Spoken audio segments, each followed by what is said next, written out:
नमस्कार साथियों। दून पाठशाला में आप सभी का बहुत बहुत स्वागत है। और आज का जो पहला सवाल वो आपके सामने है।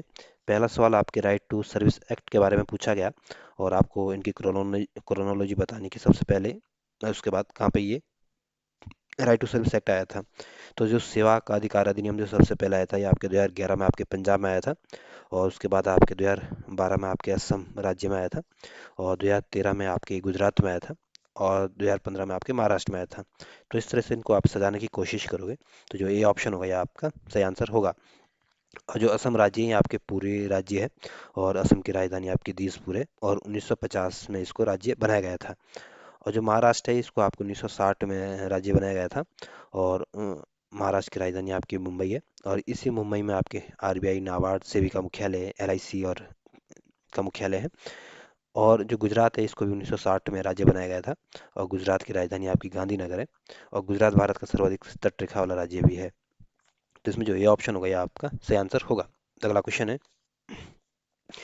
अगला क्वेश्चन कह रहा है कि ग्लासगो में प्रधानमंत्री नरेंद्र मोदी द्वारा घोषित पंचामृत लक्ष्य किससे संबंधित है। तो जो ग्लासगो है ये आपके यूके में स्थित है। और यहाँ पे आपके 2021 में कॉप 26 का सम्मेलन हुआ था जिसमें हमारे प्राइम मिनिस्टर नरेंद्र मोदी ने पंचामृत का लक्ष्य दिया था। और इस पंचामृत के जो प्रमुख घटक थे ये थे कि 2030 तक नवीकरणीय ऊर्जा क्षमताओं को 500 गीगावाट तक बढ़ाना है। और कार्बन उत्सर्जन को 1 बिलियन टन कम करना है। और 2070 तक नेट जीरो कार्बन प्राप्त करना है। और नवीकरणीय ऊर्जा से आपके 50% एनर्जी की आवश्यकता को पूरा करना है। तो ये इसके प्रमुख घटक थे। तो ये जो पंचामृत का जो लक्ष्य था ये आपके जलवायु परिवर्तन से संबंधित थे। इस वजह से जो सी ऑप्शन होगा ये आपका सही आंसर होगा। अगला क्वेश्चन है। अगला क्वेश्चन करा कि अनुच्छेद 66 के अनुसार निम्नलिखित में से कौन भारत के उपराष्ट्रपति के चुनाव में हिस्सा लेते हैं। तो जो उपराष्ट्रपति का जो चुनाव होता है ये आपके आर्टिकल 66 के तहत होता है। और ये ध्यान रखना कि उपराष्ट्रपति के चुनाव के बारे में किस में उल्लेख किया गया था, सभी संविधान के अनुच्छेद 66 में। और उपराष्ट्रपति के चुनाव में आपके संसद के दोनों सदस्य या यूं बोलें कि लोकसभा राज्यसभा के सभी सदस्य शामिल होते हैं। इस वजह से जो ये ऑप्शन होगा ये आपका सही आंसर होगा। और राष्ट्रपति के चुनाव में आपके संसद और राज्य की विधानसभा के सदस्य शामिल होते हैं। अगला क्वेश्चन है। अगला क्वेश्चन कह रहा है कि अप्रैल 2025 तक भारत निम्नलिखित में से किस अंतर्राष्ट्रीय अभिसमयों या आयोगों का पक्षकार नहीं था। ये ऑप्शन कह रहा है कि जीव जंतुओं, वनस्पतियों के लुप्तप्राय प्रजातियों, अंतर्राष्ट्रीय व्यापार पर सम्मेलन। तो इसका तो भारत सदस्य बना था। और जो साइट से इसकी स्थापना आपके 1973 में की गई थी। और भारत ने 1976 में इसमें सिग्नेचर करे थे। और इसमें साइट्स में अभी 183 देश शामिल हैं। तो भारत इसका मेंबर है। बी ऑप्शन कह रहा है कि विश्व विरासत सम्मेलन। तो जो विश्व विरासत सम्मेलन है इसमें भी भारत ने 1977 में सिग्नेचर करे थे। और भारत इसका भी पक्षकार है। और 1972 में आपके विश्व विरासत सम्मेलन की स्थापना की गई थी। और इसकी स्थापना आपके यूनेस्को के द्वारा की गई थी। और यूनेस्को की स्थापना आपके 1946 में की गई थी। और जो ये विश्व विरासत सम्मेलन इसका उद्देश्य है कि सांस्कृतिक और प्राकृतिक स्थलों की सुरक्षा करना है। जो व्यावसायिक सुरक्षा या स्वास्थ्य सम्मेलन है इसमें भारत ने अभी तक सिग्नेचर नहीं करे हैं। तो भारत इसका मेंबर नहीं है। जो अंतर्राष्ट्रीय विलेहिंग आयोग है इसका गठन आपके 1946 में किया गया था। और 1981 में भारत ने इसमें सिग्नेचर करे थे। तो इसमें जो सी ऑप्शन होगा ये आपका सही आंसर होगा क्योंकि भारत इसका पक्षकार नहीं है। अगला क्वेश्चन है।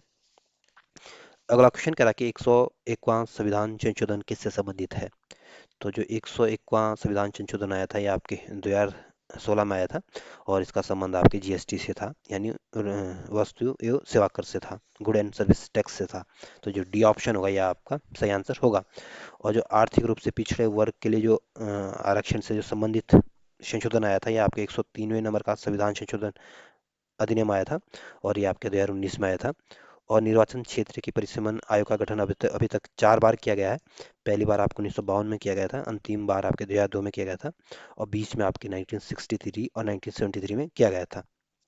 तो ध्यान रखना 1952, 1963, 1973 और 2002 में। ये पूछ सकते हैं कि कितने बार परिसीमन आयोग का गठन किया गया है, तो 4 बार किया गया है। और जो दल बदल कानून से संबंधित जो संशोधन था ये आपके 52वां संविधान संशोधन था। और ये आपके 1985 में आया था। और इस 1985 में जो 52वां संविधान संशोधन आया था इसमें आपकी 10वीं अनुसूची जोड़ी गई थी, या यूं बोले कि दल बदल कानून से 10वीं अनुसूची का संबंध है। तो जो 101वां संविधान संशोधन था ये आपके जीएसटी से संबंधित है, इस वजह से जो डी ऑप्शन होगा ये आपका सही आंसर होगा। अगला क्वेश्चन है, अगला क्वेश्चन कह रहा है कि 21वां आसियान भारत शिखर वार्ता कहाँ संपन्न हुआ था। तो जो 21वां आसियान भारत शिखर वार्ता सम्मेलन हुआ था ये आपके लाओस में हुआ था, इस वजह से जो सी ऑप्शन होगा यह आपका सही आंसर होगा। और लाओस आपके एशिया महाद्वीप का एक देश है और वियंतियाने इसकी राजधानी है। जो इंडोनेशिया है ये एशिया महाद्वीप का एक देश है और इंडोनेशिया की राजधानी आपकी जकार्ता है और इंडोनेशिया सर्वाधिक मुस्लिम आबादी वाला देश है। जो फिलीपींस है ये भी आपके एशिया महाद्वीप का एक देश है और फिलीपींस की राजधानी आपकी मनीला है और इसी मनीला में आपके एशियन डेवलपमेंट बैंक का हेडक्वार्टर या एशियन डेवलपमेंट का मुख्यालय भी है। जो वियतनाम है ये भी आपके एशिया महाद्वीप का देश है और वियतनाम की राजधानी आपकी हनोई है। तो इसमें जो सी ऑप्शन होगा ये आपका सही आंसर होगा। अगला क्वेश्चन है, अगला क्वेश्चन आपके राइट टू फ्रीडम के बारे में पूछा गया। अनुच्छेद 19 के अनुसार निम्नलिखित में कौन से अधिकार स्वतंत्रता के अधिकार में शामिल नहीं है। तो जो राइट टू फ्रीडम का जो उल्लेख किया गया है आपके अनुच्छेद 19 में किया गया है और संविधान के अनुच्छेद 19 के अनुसार इसमें 6 तरह की फ्रीडम की बात की गई है। सबसे पहले इसमें आपके बोलने और अभिव्यक्ति की आज़ादी दी गई है। दूसरी जो फ्रीडम दिया गया है आपकी शांतिपूर्ण सम्मेलन का अधिकार दिया गया है। तीसरा आपके किसी भी पेशे को अपनाने का अधिकार दिया गया है और चौथा आपके संघ बनाने की आज़ादी दी गई है। पांचवा अधिकार आपके देश में किसी भी क्षेत्र में आने जाने की आपको आज़ादी दी गई है और छठा अधिकार आप इसमें आपके देश के किसी भी हिस्से में निवास करने या बसने की आज़ादी आपको मिली है। तो ये शांतिपूर्ण सम्मेलन का अधिकार, बोलने और अभिव्यक्ति का अधिकार, किसी पेशे को अपनाने का अधिकार का संबंध आपके अनुच्छेद 19 से है, जबकि समान अवसरों का अधिकार आपके अनुच्छेद 19 से नहीं बल्कि आपके अनुच्छेद 16 से इसका संबंध है। तो इसमें जो ए ऑप्शन होगा आपका सही आंसर होगा क्योंकि आपको बताना था कि इसमें कौन शामिल नहीं है अनुच्छेद 19 में। तो ए ऑप्शन सही आंसर है। अगला क्वेश्चन है, अगला क्वेश्चन कह रहा है कि किसकी संस्तुति पर मौलिक कर्तव्यों को संविधान में शामिल किया गया था। तो जो मौलिक कर्तव्यों को जो संविधान में शामिल किया गया था आपके 42वें संविधान संशोधन 1976 में शामिल किया गया था और इसके लिए जो कमेटी की सिफारिश की थी आपके स्वर्ण सिंह कमेटी की सिफारिश पर इसको शामिल किया गया था। इस वजह से जो डी ऑप्शन होगा यह आपका सही आंसर होगा। और जो शाह आयोग या शाह कमीशन है इसका गठन आपके 1977 में किया गया था और ना शाह कमीशन का गठन आपके जो आपातकाल 1975 में जो आपातकाल लगाया गया था उसकी जांच के लिए इसका गठन किया गया था। जो प्रशासनिक सुधार आयोग, प्रथम प्रशासनिक सुधार आयोग था, इसका गठन आपके 1966 में किया गया था और जो संतानम कमेटी है यहाँ पे या संतानम समिति है इसका गठन आपके 1962 में किया गया था और संतानम कमेटी की सिफारिश पर यहाँ आपके केंद्रीय सतर्कता आयोग या सीवीसी की स्थापना, सेंट्रल विजिलेंस कमीशन की स्थापना की गई थी और केंद्रीय सतर्कता आयोग का गठन आपके 1964 में किया गया था। तो पूछ सकते हैं कि सीबीसी का गठन आपके किस कमेटी के तहत किया गया था, तो संतानम कमेटी, ध्यान रखना। और मौलिक कर्तव्यों का आपके स्वर्ण सिंह कमेटी की सिफारिश पर शामिल किया गया था। तो इसमें जो डी ऑप्शन होगा यह आपका सही आंसर होगा। अगला क्वेश्चन है, अगला क्वेश्चन आपके लोकपाल और लोकायुक्त अधिनियम 2013 के संदर्भ में पूछा गया और आपके सामने दो कथन है और आपको बताना है कि इसमें कौन से कथन सही है। पहला कथन कह रहा है कि लोकपाल की चयन समिति में राज्यसभा का सभापति भी शामिल होता है। तो पहला कथन गलत है। जो लोकपाल के चयन के लिए जो कमेटी बनी रहती है इसमें आपके एक तो आपके प्राइम मिनिस्टर होते हैं, दूसरे आपके लोकसभा के अध्यक्ष होते हैं, तीसरे आपके लोकसभा के विपक्ष के नेता इसमें शामिल होता है और चौथा आपके भारत के जो मुख्य न्यायाधीश ये भी शामिल होता है और पांचवा सदस्य आपके प्रसिद्ध कोई विधिवेता होगा जिसका जो आपके राष्ट्रपति के द्वारा नामित किया जाता है। तो इन लोगों से मिलाकर आपके लोकपाल चयन कमेटी का गठन होता है। तो इसमें आपके राज्यसभा के सभापति इसमें शामिल नहीं होते हैं। तो इस वजह से पहला कथन तो गलत है। दूसरा कथन कह रहा है कि यह भारत के भीतर और बाहर दोनों जगह में भारतीय लोक सेवकों पर लागू होगा। तो दूसरा कथन बिल्कुल ठीक है। जो लोकपाल लोकायुक्त अधिनियम है ये भारत के भीतर और भारत के बाहर दोनों जगह भारतीय लोगों पर ये लागू होगा। तो इसमें पहला कथन गलत है, दूसरा सही है। इस वजह से जो बी ऑप्शन होगा यह आपका सही आंसर होगा। अगला क्वेश्चन है, अगला क्वेश्चन कह रहा है कि निम्नलिखित में से कौन केंद्रीय मंत्रालय नागरिक अधिकार संरक्षण नियम 1977 को लागू करने के लिए उत्तरदायी है। तो जो केंद्रीय मंत्रालय नागरिक अधिकार संरक्षण नियम जो 1977 है इसको जो लागू करने के लिए जो उत्तरदायी है आपके गृह मंत्रालय उत्तरदायी है, सामाजिक न्याय अधिकारिता मंत्रालय भी उत्तरदायी है और जनजातीय कार्य मंत्रालय भी उत्तरदायी है, लेकिन अल्पसंख्यक कार्य मंत्रालय इसके लिए उत्तरदायी नहीं है। इस वजह से जो सी ऑप्शन होगा यह आपका सही आंसर होगा। अगला क्वेश्चन है, अगला क्वेश्चन कह रहा है कि अनुच्छेद 32 के अंतर्गत किस वाद में न्यायालय के आदेशों की ऐच्छिक अवहेलना को न्यायालय की अवमानना घोषित किया गया था। तो जो एम.एच. सचदेव बनाम भारतीय संघवाद था, इसके तहत आपके संविधान के अनुच्छेद 32 के अंतर्गत आपके ऐच्छिक अवहेलना को न्यायालय की अवमानना घोषित किया गया था। इस वजह से जो बी ऑप्शन होगा यह आपका सही आंसर होगा। अगला क्वेश्चन है, अगला क्वेश्चन कह रहा है कि हाल के दशकों में भारत की निशस्त्रीकरण नीति के बारे में कौन सा कथन गलत है?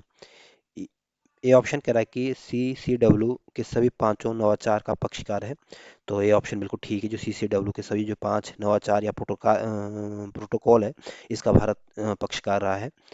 बी ऑप्शन कह रहा है कि FMCT और CD में वार्ता का समर्थन नहीं करता है। तो बी ऑप्शन बिल्कुल ठीक है, जो भारत है ये आपके FMCT और CD की वार्ता का समर्थन नहीं करता है। सी ऑप्शन कह रहा है कि भारत CWC का पक्षकार है। तो तीसरा कथन भी बिल्कुल ठीक है, जो CWC है यानी कि क्रिमिनल वेपन्स कन्वेंशन है, या यूं बोले कि रासायनिक हथियार सम्मेलन है, इसका भी भारत पक्षकार है। और डी ऑप्शन कह रहा है कि CTBT पर हस्ताक्षर नहीं किए हैं। तो डी ऑप्शन बिल्कुल ठीक है, CTBT पर भारत ने अभी तक हस्ताक्षर नहीं किए हैं, और इसको 1996 में हस्ताक्षर के लिए ओपन किया गया था। और CTBT आपके परमाणु हथियारों पर प्रतिबंध लगाती है। तो इसमें जो बी ऑप्शन होगा यह आपका सही आंसर होगा, क्योंकि ऑप्शन गलत दिया गया है और इसमें भारत इसका समर्थन करता है। अगला क्वेश्चन है, अगला क्वेश्चन आपके राइट टू एजुकेशन के बारे में पूछा गया, शिक्षा के अधिकार के संदर्भ में पूछा गया, और आपके सामने 3 कथन दिए गए हैं और आपको बताना है कि इसमें कौन कौन से कथन सही है। पहला कथन कह रहा है कि यह सभी के लिए शिक्षा के लक्ष्य को हासिल करने का प्रयास करता है। तो पहला कथन बिल्कुल ठीक है, जो राइट टू एजुकेशन जो है ये आपके सभी के लिए शिक्षा के लक्ष्य को हासिल करने का एक प्रयास है। दूसरा कथन कह रहा है कि मूल संविधान के भाग 4 में निशुल्क एवं अनिवार्य शिक्षा का प्रावधान प्रदान किया गया था। तो दूसरा कथन भी बिल्कुल ठीक है, जो भारतीय संविधान का जो भाग 4 है, इसमें आपके निशुल्क और अनिवार्य शिक्षा का प्रावधान किया गया है। सी ऑप्शन कह रहा है कि 91वें संविधान संशोधन के बाद यह मूल अधिकार बना था। तो तीसरा कथन गलत है, जो 2002 में जो 86वें नंबर का संविधान संशोधन आया था, इसमें आपके शिक्षा को आपके मूलाधिकार बना दिया गया था, ना कि आपके 91वें संविधान संशोधन के द्वारा। इस वजह से तीसरा कथन गलत है। और जो 91वें संविधान संशोधन है, ये आपके 2003 में आया था, और इसमें आपके मंत्रिमंडल के आकार का निर्धारण किया गया था कि मंत्रिमंडल का जो विस्तार होगा ये आपके 15% से अधिक नहीं होगा। तो इसमें पहला दूसरा कथन ठीक है, तीसरा कथन गलत है। इस वजह से जो सी ऑप्शन होगा यह आपका सही आंसर होगा।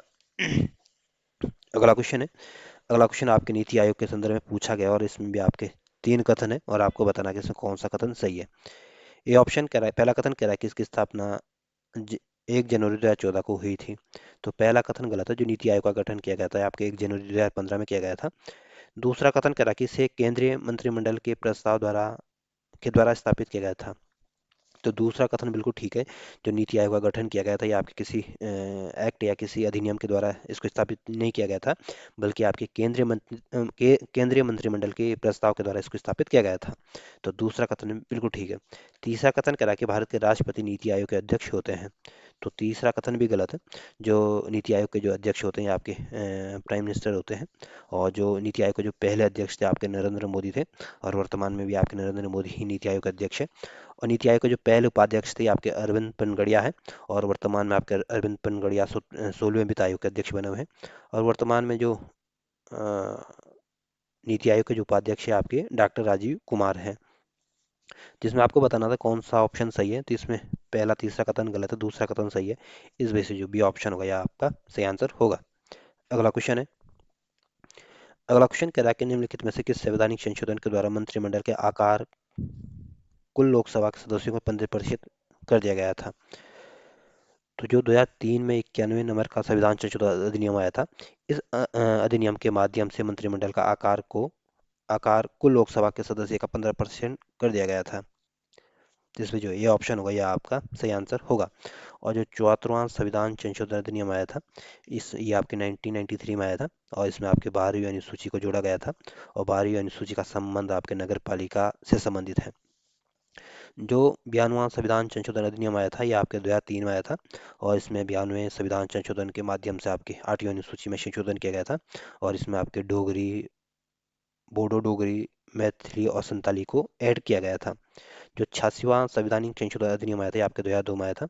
और इसमें आपके 6 से 14 साल के बच्चों के लिए शिक्षा को मौलिक अधिकार बनाया गया था। और इसमें एक 11वें नंबर के मौलिक कर्तव्य को भी जोड़ा गया था। और ये माता पिता को ये कर्तव्य दिया गया है कि 6 से 14 वर्ष के बच्चों को प्राथमिक शिक्षा देना उनका मौलिक कर्तव्य है। तो इसमें जो ये ऑप्शन होगा, यह आपका सही आंसर होगा। अगला क्वेश्चन है। अगला क्वेश्चन आपको उत्तराखंड के मोबाइल न्यायालय के विषय में पूछा गया, और आपके सामने दो कथन है, और आपको बताना है कि इसमें कौन कौन से कथन सही है। पहला कथन कह रहा है कि मोबाइल ई न्यायालय परियोजना के तहत न्यायालय कक्षों, कंप्यूटर, प्रिंट और इंटरनेट सुविधा युक्त मोबाइल गाड़ियों गांव में भ्रमण करेगी। तो पहला कथन बिल्कुल ठीक है। जो ये मोबाइल कोर्ट होते हैं, ये आपके गांव-गांव में जाके आपके न्याय दिलाने के काम करते हैं। और ये आपके इसमें आपके सभी कंप्यूटर, प्रिंटर और इंटरनेट की सुविधा होती है। तो इसमें पहला कथन बिल्कुल ठीक है। दूसरा कथन कह रहा है कि इसके पीछे विचार यह था कि न्याय विशेष रूप से दूरस्थ क्षेत्रों में रहने वाले लोगों तक पहुंचाया जा सके। तो दूसरा कथन बिल्कुल ठीक है। जो ये मोबाइल कोर्ट है या मोबाइल कोर्ट है, इसका उद्देश्य यही था कि जो दूर दराज के जो गांव, दूरस्थ गांव है, वहां तक न्याय की सुलभ पहुंच हो सके हैं। तो पहला कथन भी ठीक है, दूसरा कथन भी ठीक है। इस वजह से जो सी ऑप्शन होगा, यह आपका सही आंसर होगा। अगला क्वेश्चन है। अगला क्वेश्चन कह रहा है कि संसद में अपनी राय देने के लिए निम्न में से किस अधिकारों को आमंत्रित किया जा सकता है। तो संसद में अपनी राय देने के लिए आपके जो मान्यवादी होता है, इनको आमंत्रित किया जाता है। इस वजह से जो बी ऑप्शन होगा, यह आपका सही आंसर होगा। अगला क्वेश्चन है। अगला क्वेश्चन कह रहा है कि 2023-24 में भारत वैश्विक व्यापार में आसियान का योगदान प्रतिशत संबंधित में कौन सा लेखांकन सही है। तो 2023-24 में भारत वैश्विक व्यापार में आसियान का जो योगदान का प्रतिशत देखें, तो भारत वैश्विक व्यापार का आपके 11% का योगदान करता है। इस वजह से जो बी ऑप्शन होगा, यह आपका सही आंसर होगा। निम्नलिखित में से किसके द्वारा उत्तराखंड में विधानसभा के अध्यक्ष एवं प्रोटेम अध्यक्ष की भूमिका का निर्वाह एक से अधिक बार किया गया है। तो जो हरवंश कपूर है, ये आपके उत्तराखंड विधानसभा के अध्यक्ष और प्रोटेम अध्यक्ष की भूमिका का निर्वाह आपके एक से अधिक बार कर चुके हैं। इस वजह से जो ये ऑप्शन होगा, यह आपका सही आंसर होगा। और हरवंश कपूर आपके दूसरी विधानसभा के अध्यक्ष बने थे। जो गोविंद सिंह कुंजवाला, ये आपके तीसरी विधानसभा के अध्यक्ष बने थे।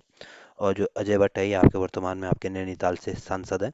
और जो प्रकाश पंत हैं, ये आपके उत्तर अंतरिम विधानसभा के पहले अध्यक्ष थे। तो इसमें जो ये ऑप्शन होगा, यह आपका सही आंसर होगा। अगला क्वेश्चन है। अगला क्वेश्चन कह रहा है कि वर्ष 2006 में उत्तराखंड के प्रथम एशियाई मेयर सम्मेलन का आयोजित किया गया था। तो जो प्रथम एशियाई मेयर सम्मेलन हुआ था, ये आपके 2006 में हुआ था। और ये सम्मेलन आपके राजधानी देहरादून में हुआ था। इस वजह से जो सी ऑप्शन होगा, यह आपका सही आंसर होगा। और जो हरिद्वार है, आपकी इसको 1988 में डिस्ट्रिक्ट बनाया गया था। और हरिद्वार आपके सर्वाधिक जनसंख्या वाला, जनघनत्व वाला, पुरुष आबादी वाला जनपद है। जो मसूरी है, ये आपकी देहरादून जनपद में आता है। और मसूरी को आपके पहाड़ों की रानी, पर्यटकों स्थलों के लिए फेमस है। और इसी मसूरी में आपके लाल बहादुर शास्त्री एकेडमी भी स्थित है, जिसकी स्थापना आपकी 1969 में की गई थी। जो ऋषिकेश है, ये भी आपके राजधानी देहरादून के अंतर्गत आता है। और ऋषिकेश आपके गंगा और चंद्रभागा के संगम पर स्थित है। और ऋषिकेश को आपके योग नगरी, तीर्थ नगरी के उपनाम से भी जाना जाता है। तो इसमें जो है सी ऑप्शन होगा, यह आपका सही आंसर होगा। अगला क्वेश्चन है। अगला क्वेश्चन कह रहा है कि निम्नलिखित में से कौन सा अभिलेख उत्तराखंड के पंचायत द्वारा नहीं रखा जाता है।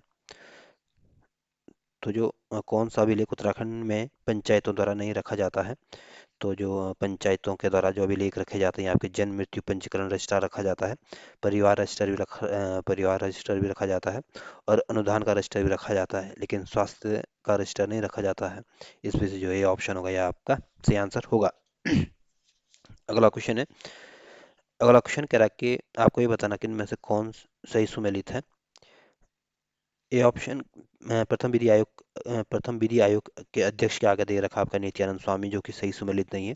जो प्रथम विधि आयोग के जो अध्यक्ष थे, जो भारत में आपके केसिन योगी थे। और उत्तराखंड वित्त आयोग के पहले अध्यक्ष आपके आर के धर थे। और नित्यानंद स्वामी जो थे, आपके उत्तराखंड के पहले मुख्यमंत्री थे। इस वजह से ए सही सुमेलित नहीं है। दूसरा, उत्तराखंड के प्रथम अधिवक्ता के सामने आपके नंदावल नंदा वल्लभ तिवारी दिया गया है, जो कि सही सुमेलित नहीं है। जो उत्तराखंड के पहले मादी वक्ता थे, ये आपके ललिता प्रसाद नैथानी जी थे, ना कि आपके नंदा वल्लभ तिवारी। दूसरा भी सही सुमेलित नहीं है। तीसरा दे रखा है कि उत्तराखंड के पहले मुख्यमंत्री के सामने आपके हिंदू कुमार पांडे दिए गए हैं, ये भी गलत दिया गया है। जो उत्तराखंड के जो पहले मुख्यमंत्री थे, ये आपके नित्यानंद स्वामी थे, ना कि आपके हिंदू कुमार पांडे। उत्तराखंड की पहली महिला जो थी आपके राज्य पहली महिला जो राज्यपाल थी, आपकी मार्गरेट हलवा थी। ये सही सुमेलित दिया गया है। तो इसमें तीन तो गलत दिए गए, चौथा कथन आपका सही सुमेलित है। इस वजह से जो सी ऑप्शन होगा यह आपका सही आंसर होगा। अगला क्वेश्चन है। अगला क्वेश्चन करा कि किस साल उत्तराखंड में जौनसारी, थारू, भोटिया, बुक्सा और राजी जनजाति को अनुसूचित जनजाति घोषित किया गया था? तो 1968 में उत्तराखंड की जो जौनसारी, थारू, भोटिया, बुक्सा और राजी जनजाति है, इनको अनुसूचित जनजाति का दर्जा दिया गया था। इस वजह से जो ये ऑप्शन होगा यह आपका सही आंसर होगा। और 1968 में भारत की पहली राष्ट्रीय शिक्षा नीति आई थी। और 1969 में आपके कांग्रेस का विभाजन हुआ था। और 1969 में ही आपके बैंकों का राष्ट्रीयकरण भी हुआ था। और 1969 में ही आपकी इसरो की स्थापना भी हुई थी। और 1970 में आपके कुमाऊं राष्ट्रीय मोर्चा का गठन हुआ था। 1970 में राष्ट्रीय कुमाऊं मोर्चा का गठन हुआ था। तो इसमें जो ए ऑप्शन होगा यह आपका सही आंसर होगा। अगला क्वेश्चन है। अगला क्वेश्चन कह रहा है कि आईएमएफ की अप्रैल 2025 की विश्व आर्थिक दृष्टिकोण रिपोर्ट के अनुसार 2025 में भारत की नॉमिनल जीडीपी कितने ट्रिलियन अमेरिकी डॉलर होगी? तो पहले तो ध्यान रखना कि जो विश्व आर्थिक दृष्टिकोण रिपोर्ट जो जारी की जाती है आपके आईएमएफ के द्वारा जारी की जाती है। और इस रिपोर्ट के अनुसार भारत की जो जीडीपी है आपकी 4,187 ट्रिलियन अमेरिकी डॉलर होगी। इस वजह से जो ये ऑप्शन होगा यह आपका सही आंसर होगा। अगला क्वेश्चन है। अगला क्वेश्चन, इसमें दो कथन दिए गए और आपको बताना कि इसमें कौन से कथन सही है। पहला कथन कह रहा है कि फेमा 1 जून 2000 से प्रभाव में आया। तो पहला कथन बिल्कुल ठीक है। जो फेमा का जो पूरा नाम है आपके फॉरेन एक्सचेंज मैनेजमेंट एक्ट है। और ये आपके इसको 2002 में ये प्रभाव में आया था। और इसका उद्देश्य होता है कि भारत में बाहरी व्यापार और भुगतान को सरल और सुव्यवस्थित और तेज बनाना है। और फेम और जो फेमा का जो पूरा नाम है ये आपके फॉरेन एक्सचेंज रेगुलेटिंग एक्ट है। मैंने फॉरेन एक्सचेंज रेगुलेटिंग एक्ट इसका पूरा नाम है। और जो फेरा है ये आपके दूसरा कथन कह रहा है कि फेरा मुख्यतः विदेशी ऋण दायित्व के लिए है। तो फेरा गलत दिया गया है, दूसरा कथन गलत है। फेरा का जो उद्देश्य है ये आपके भारत में विदेशी मुद्रा भंडार के प्रभावी नियंत्रण और संरक्षण को सुरक्षित करना है। तो इस वजह से पहला कथन गलत है, दूसरा सही है। इस वजह से जो सी ऑप्शन होगा यह आपका सही आंसर होगा। अगला क्वेश्चन है। और जो ये फेरा फॉरेन एक्सचेंज रेगुलेटिंग एक्ट आया था, ये आपके 1973 में आया था, ये भी ध्यान रख लेना। अगला क्वेश्चन कह रहा है कि उत्तराखंड के संदर्भ में पूछा गया और आपको बताना है कि इसे दो कथन दिए गए, कौन कौन से कथन सही है। पहला कथन कह रहा है कि उत्तराखंड की कार्यपालिका में राज्यपाल राज्याध्यक्ष के रूप में सम्मिलित है। तो पहला कथन बिल्कुल ठीक है। जो उत्तराखंड की कार्यपालिका हो, किसी राज्य की कार्यपालिका हो, राज्यपाल राज्यसभा राज्याध्यक्ष के रूप में शामिल होता है। दूसरा कथन कह रहा है कि इसमें कार्यपालिका में मुख्यमंत्री और उसकी मंत्रिपरिषद भी शामिल होती है। तो दूसरा कथन बिल्कुल ठीक है। जो कार्यपालिका में आपके मुख्यमंत्री और उसकी मंत्रिमंडल भी शामिल होता है। तो पहला और दूसरा दोनों ही कथन ठीक है। इस वजह से जो बी ऑप्शन होगा यह आपका सही आंसर होगा। अगला क्वेश्चन है। अगला क्वेश्चन आपको उत्तराखंड मानव अधिकार आयोग के विषय में पूछा गया और आपको बताना कि इस दो कथनों में से कौन कौन से कथन सही है।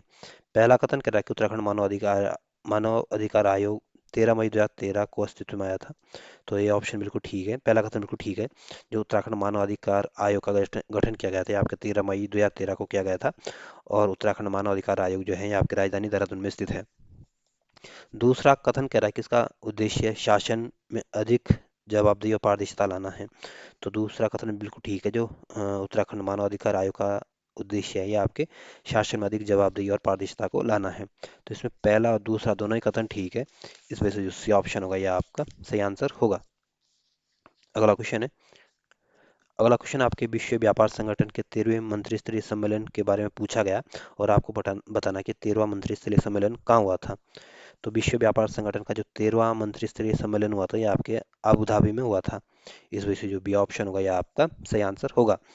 और जो जिनेवा है ये आपके स्विट्जरलैंड में स्थित है। और इसी जिनेवा में आपके डब्ल्यूटीओ का मुख्यालय है, डब्ल्यूएचओ का मुख्यालय है।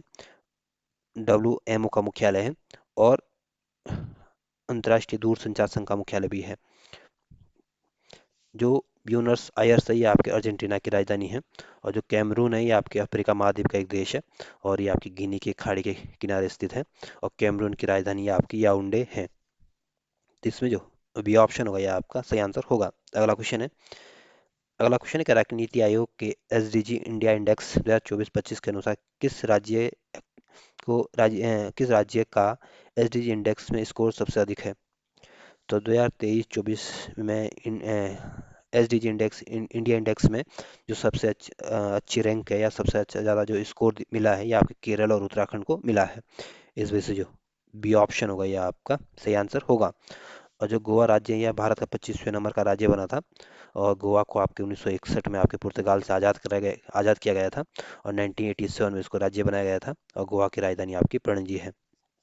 जो तमिलनाडु है ये आपके दक्षिण भारत का एक राज्य है। और तमिलनाडु को आपके 1956 में राज्य बनाया गया था। और तमिलनाडु की राजधानी आपकी चेन्नई है। तो इसमें जो बी ऑप्शन होगा ये आपका सही आंसर होगा। अगला क्वेश्चन है अगला क्वेश्चन कह रहा है कि मार्च 2025 के अंत तक भारत के विदेशी मुद्रा भंडार में निम्नलिखित घटकों की हिस्सेदारी का सबसे बड़े से सबसे छोटे क्रम का सही अवरोही क्रम क्या होगा। अवरोही क्रम मतलब होता है घटते क्रम से इनको बताना है। तो मार्च 2025 तक भारत में जो विदेशी मुद्रा भंडार की जो सबसे ज़्यादा जो हिस्सेदारी थी ये आपकी विदेशी मुद्रा संपत्ति की थी। और उसके बाद जो सबसे ज़्यादा जो हिस्सेदारी थी आपके स्वर्ण भंडार की थी।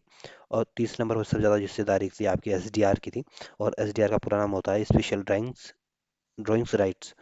और चौथा नंबर सबसे ज़्यादा जो भागीदारी थी या हिस्सेदारी थी आपकी जो IMF के पास जो आरक्षित स्थिति रखी गई है। तो इसमें सबसे पहले आपका विदेशी मुद्रा संपत्ति, फिर स्वर्ण भंडार, फिर SDR, फिर IMF के पास आरक्षित स्थिति। तो इसमें जो सी ऑप्शन होगा यह आपका सही आंसर होगा।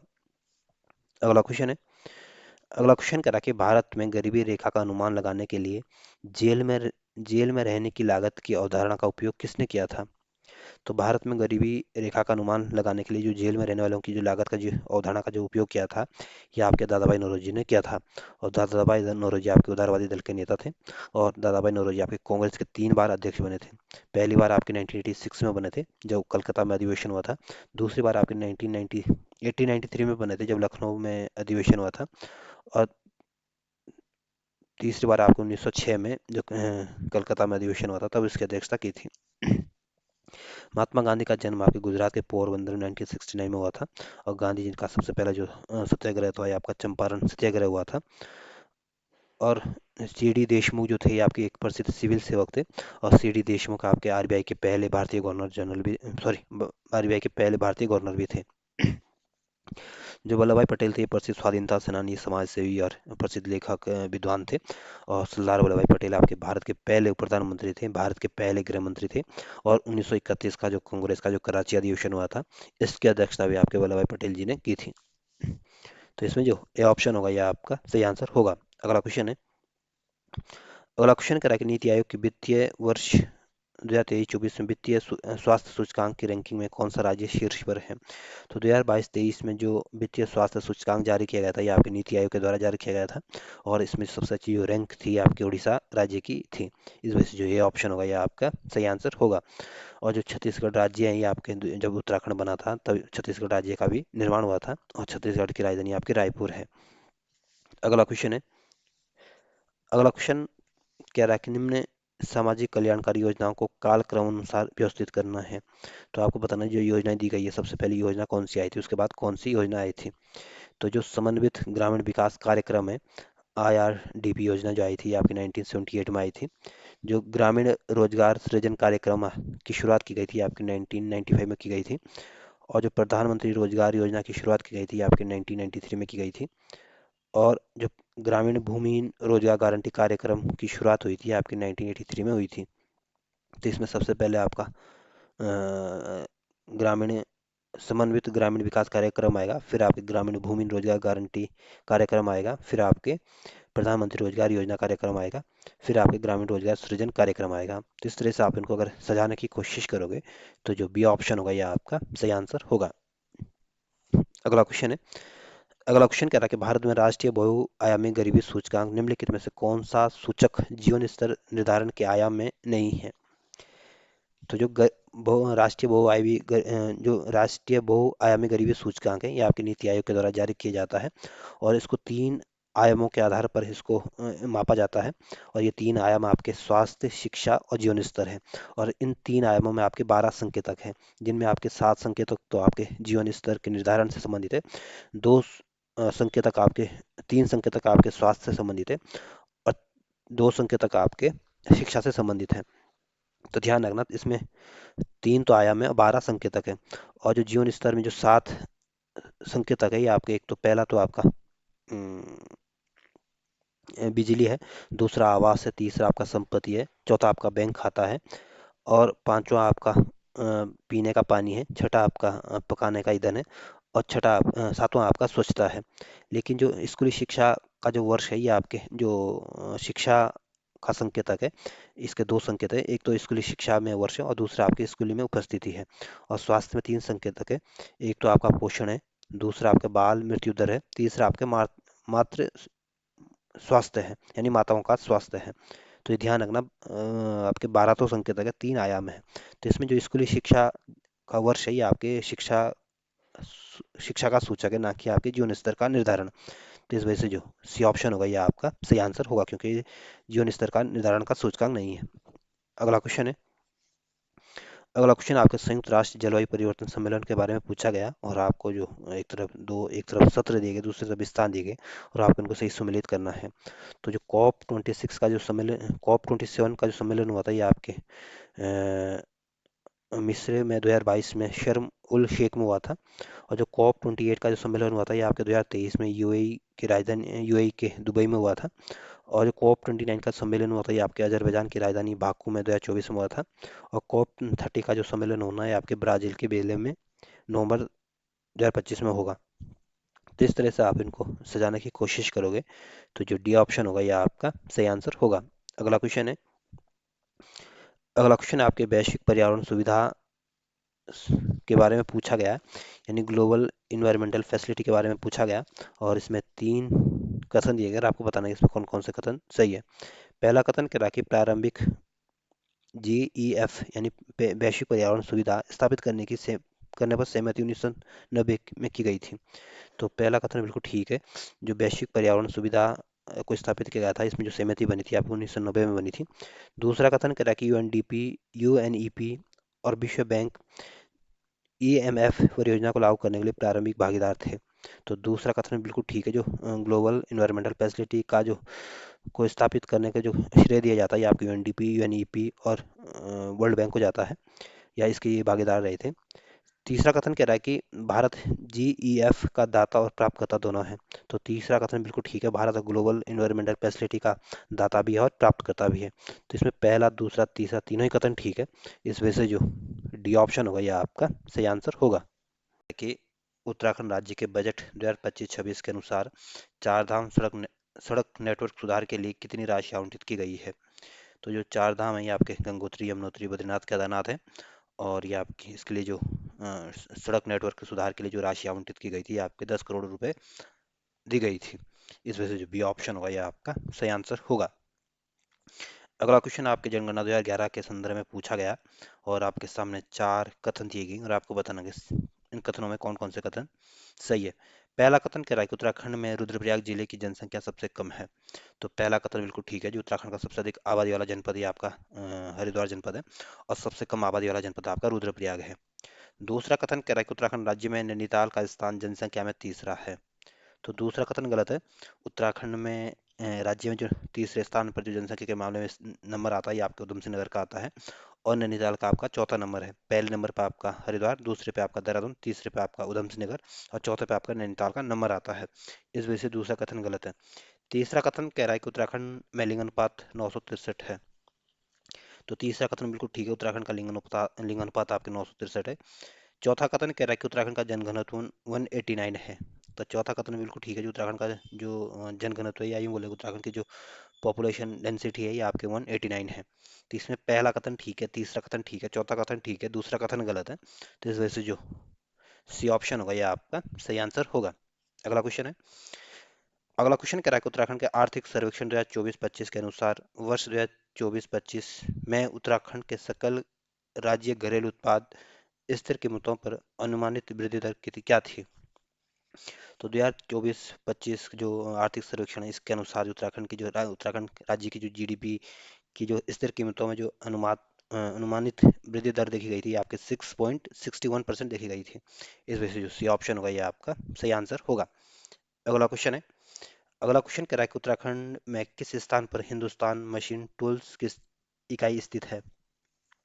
तो जो हिंदुस्तान मशीन टूल्स की इकाई जो है ये आपके नैनीताल के रानी बाग में स्थित है। इस वजह से जो ये ऑप्शन होगा ये आपका सही आंसर होगा। सॉरी जो रानी बाग में ये स्थित नैनीताल के रानी बाग में स्थित है, इस वजह से ये ऑप्शन आपका सही आंसर होगा। और जो रानीपुर है ये आपके हरिद्वार में है, और इसी रानीपुर में आपके BHEL फैक्ट्री भी स्थित है। और जो काशीपुर है आपको उधमसिंह नगर में स्थित है, और इसी काशीपुर में आपके भारतीय प्रबंधन संस्थान स्थित है। और जो रानीखेत है ये आपका अल्मोड़ा में स्थित है, और इसी रानीखेत में आपके कुमाऊं रेजिमेंट का मुख्यालय है। और इस रानीखेत को आपके पर्यटक नगरी के नाम से भी जाना जाता है। और इसी रानीखेत में आपके क्षेत्रीय आयुर्वेदिक अनुसंधान संस्थान भी स्थित है। तो इसमें जो ये ऑप्शन होगा ये आपका सही आंसर होगा, क्योंकि HMT की जो इकाई है आपके रानी बाग नैनीताल में स्थित है। अगला क्वेश्चन है। अगला क्वेश्चन कह रहा है कि उत्तराखंड राज्य के शिल्प उत्पादों को किस ब्रांड नाम से बेचा जाता है? तो उत्तराखंड के जो शिल्प उत्पाद होते हैं इसको आपके हिमाद्री ब्रांड के नाम से बेचे जाते हैं। तो इस वजह से जो डी ऑप्शन होगा ये आपका सही आंसर होगा। अगला क्वेश्चन है। अगला क्वेश्चन आपके छठे नंबर का जो खाद्य सुरक्षा सूचकांक है, या यूँ बोले कि फूड सिक्योरिटी इंडेक्स 2024 है, उसमें उत्तराखंड को क्या स्कोर दिया गया था? तो जो उत्तराखंड जो खाद्य सुरक्षा सूचकांक है, या यूँ बोले कि फूड सिक्योरिटी इंडेक्स में उत्तराखंड की जो रैंक दी गई थी आपके 18वीं रैंक थी। और जो पहली रैंक दी गई थी आपके गुजरात को दी गई थी। और उसमें उत्तराखंड का जो स्कोर था ये आपके 38.7% था। इसमें जो सी ऑप्शन होगा ये आपका सही आंसर होगा। अगला क्वेश्चन है। अगला क्वेश्चन कह रहा है कि नीति आयोग के SDG इंडिया इंडेक्स 2023-24 में उत्तराखंड को क्या स्कोर कितना था?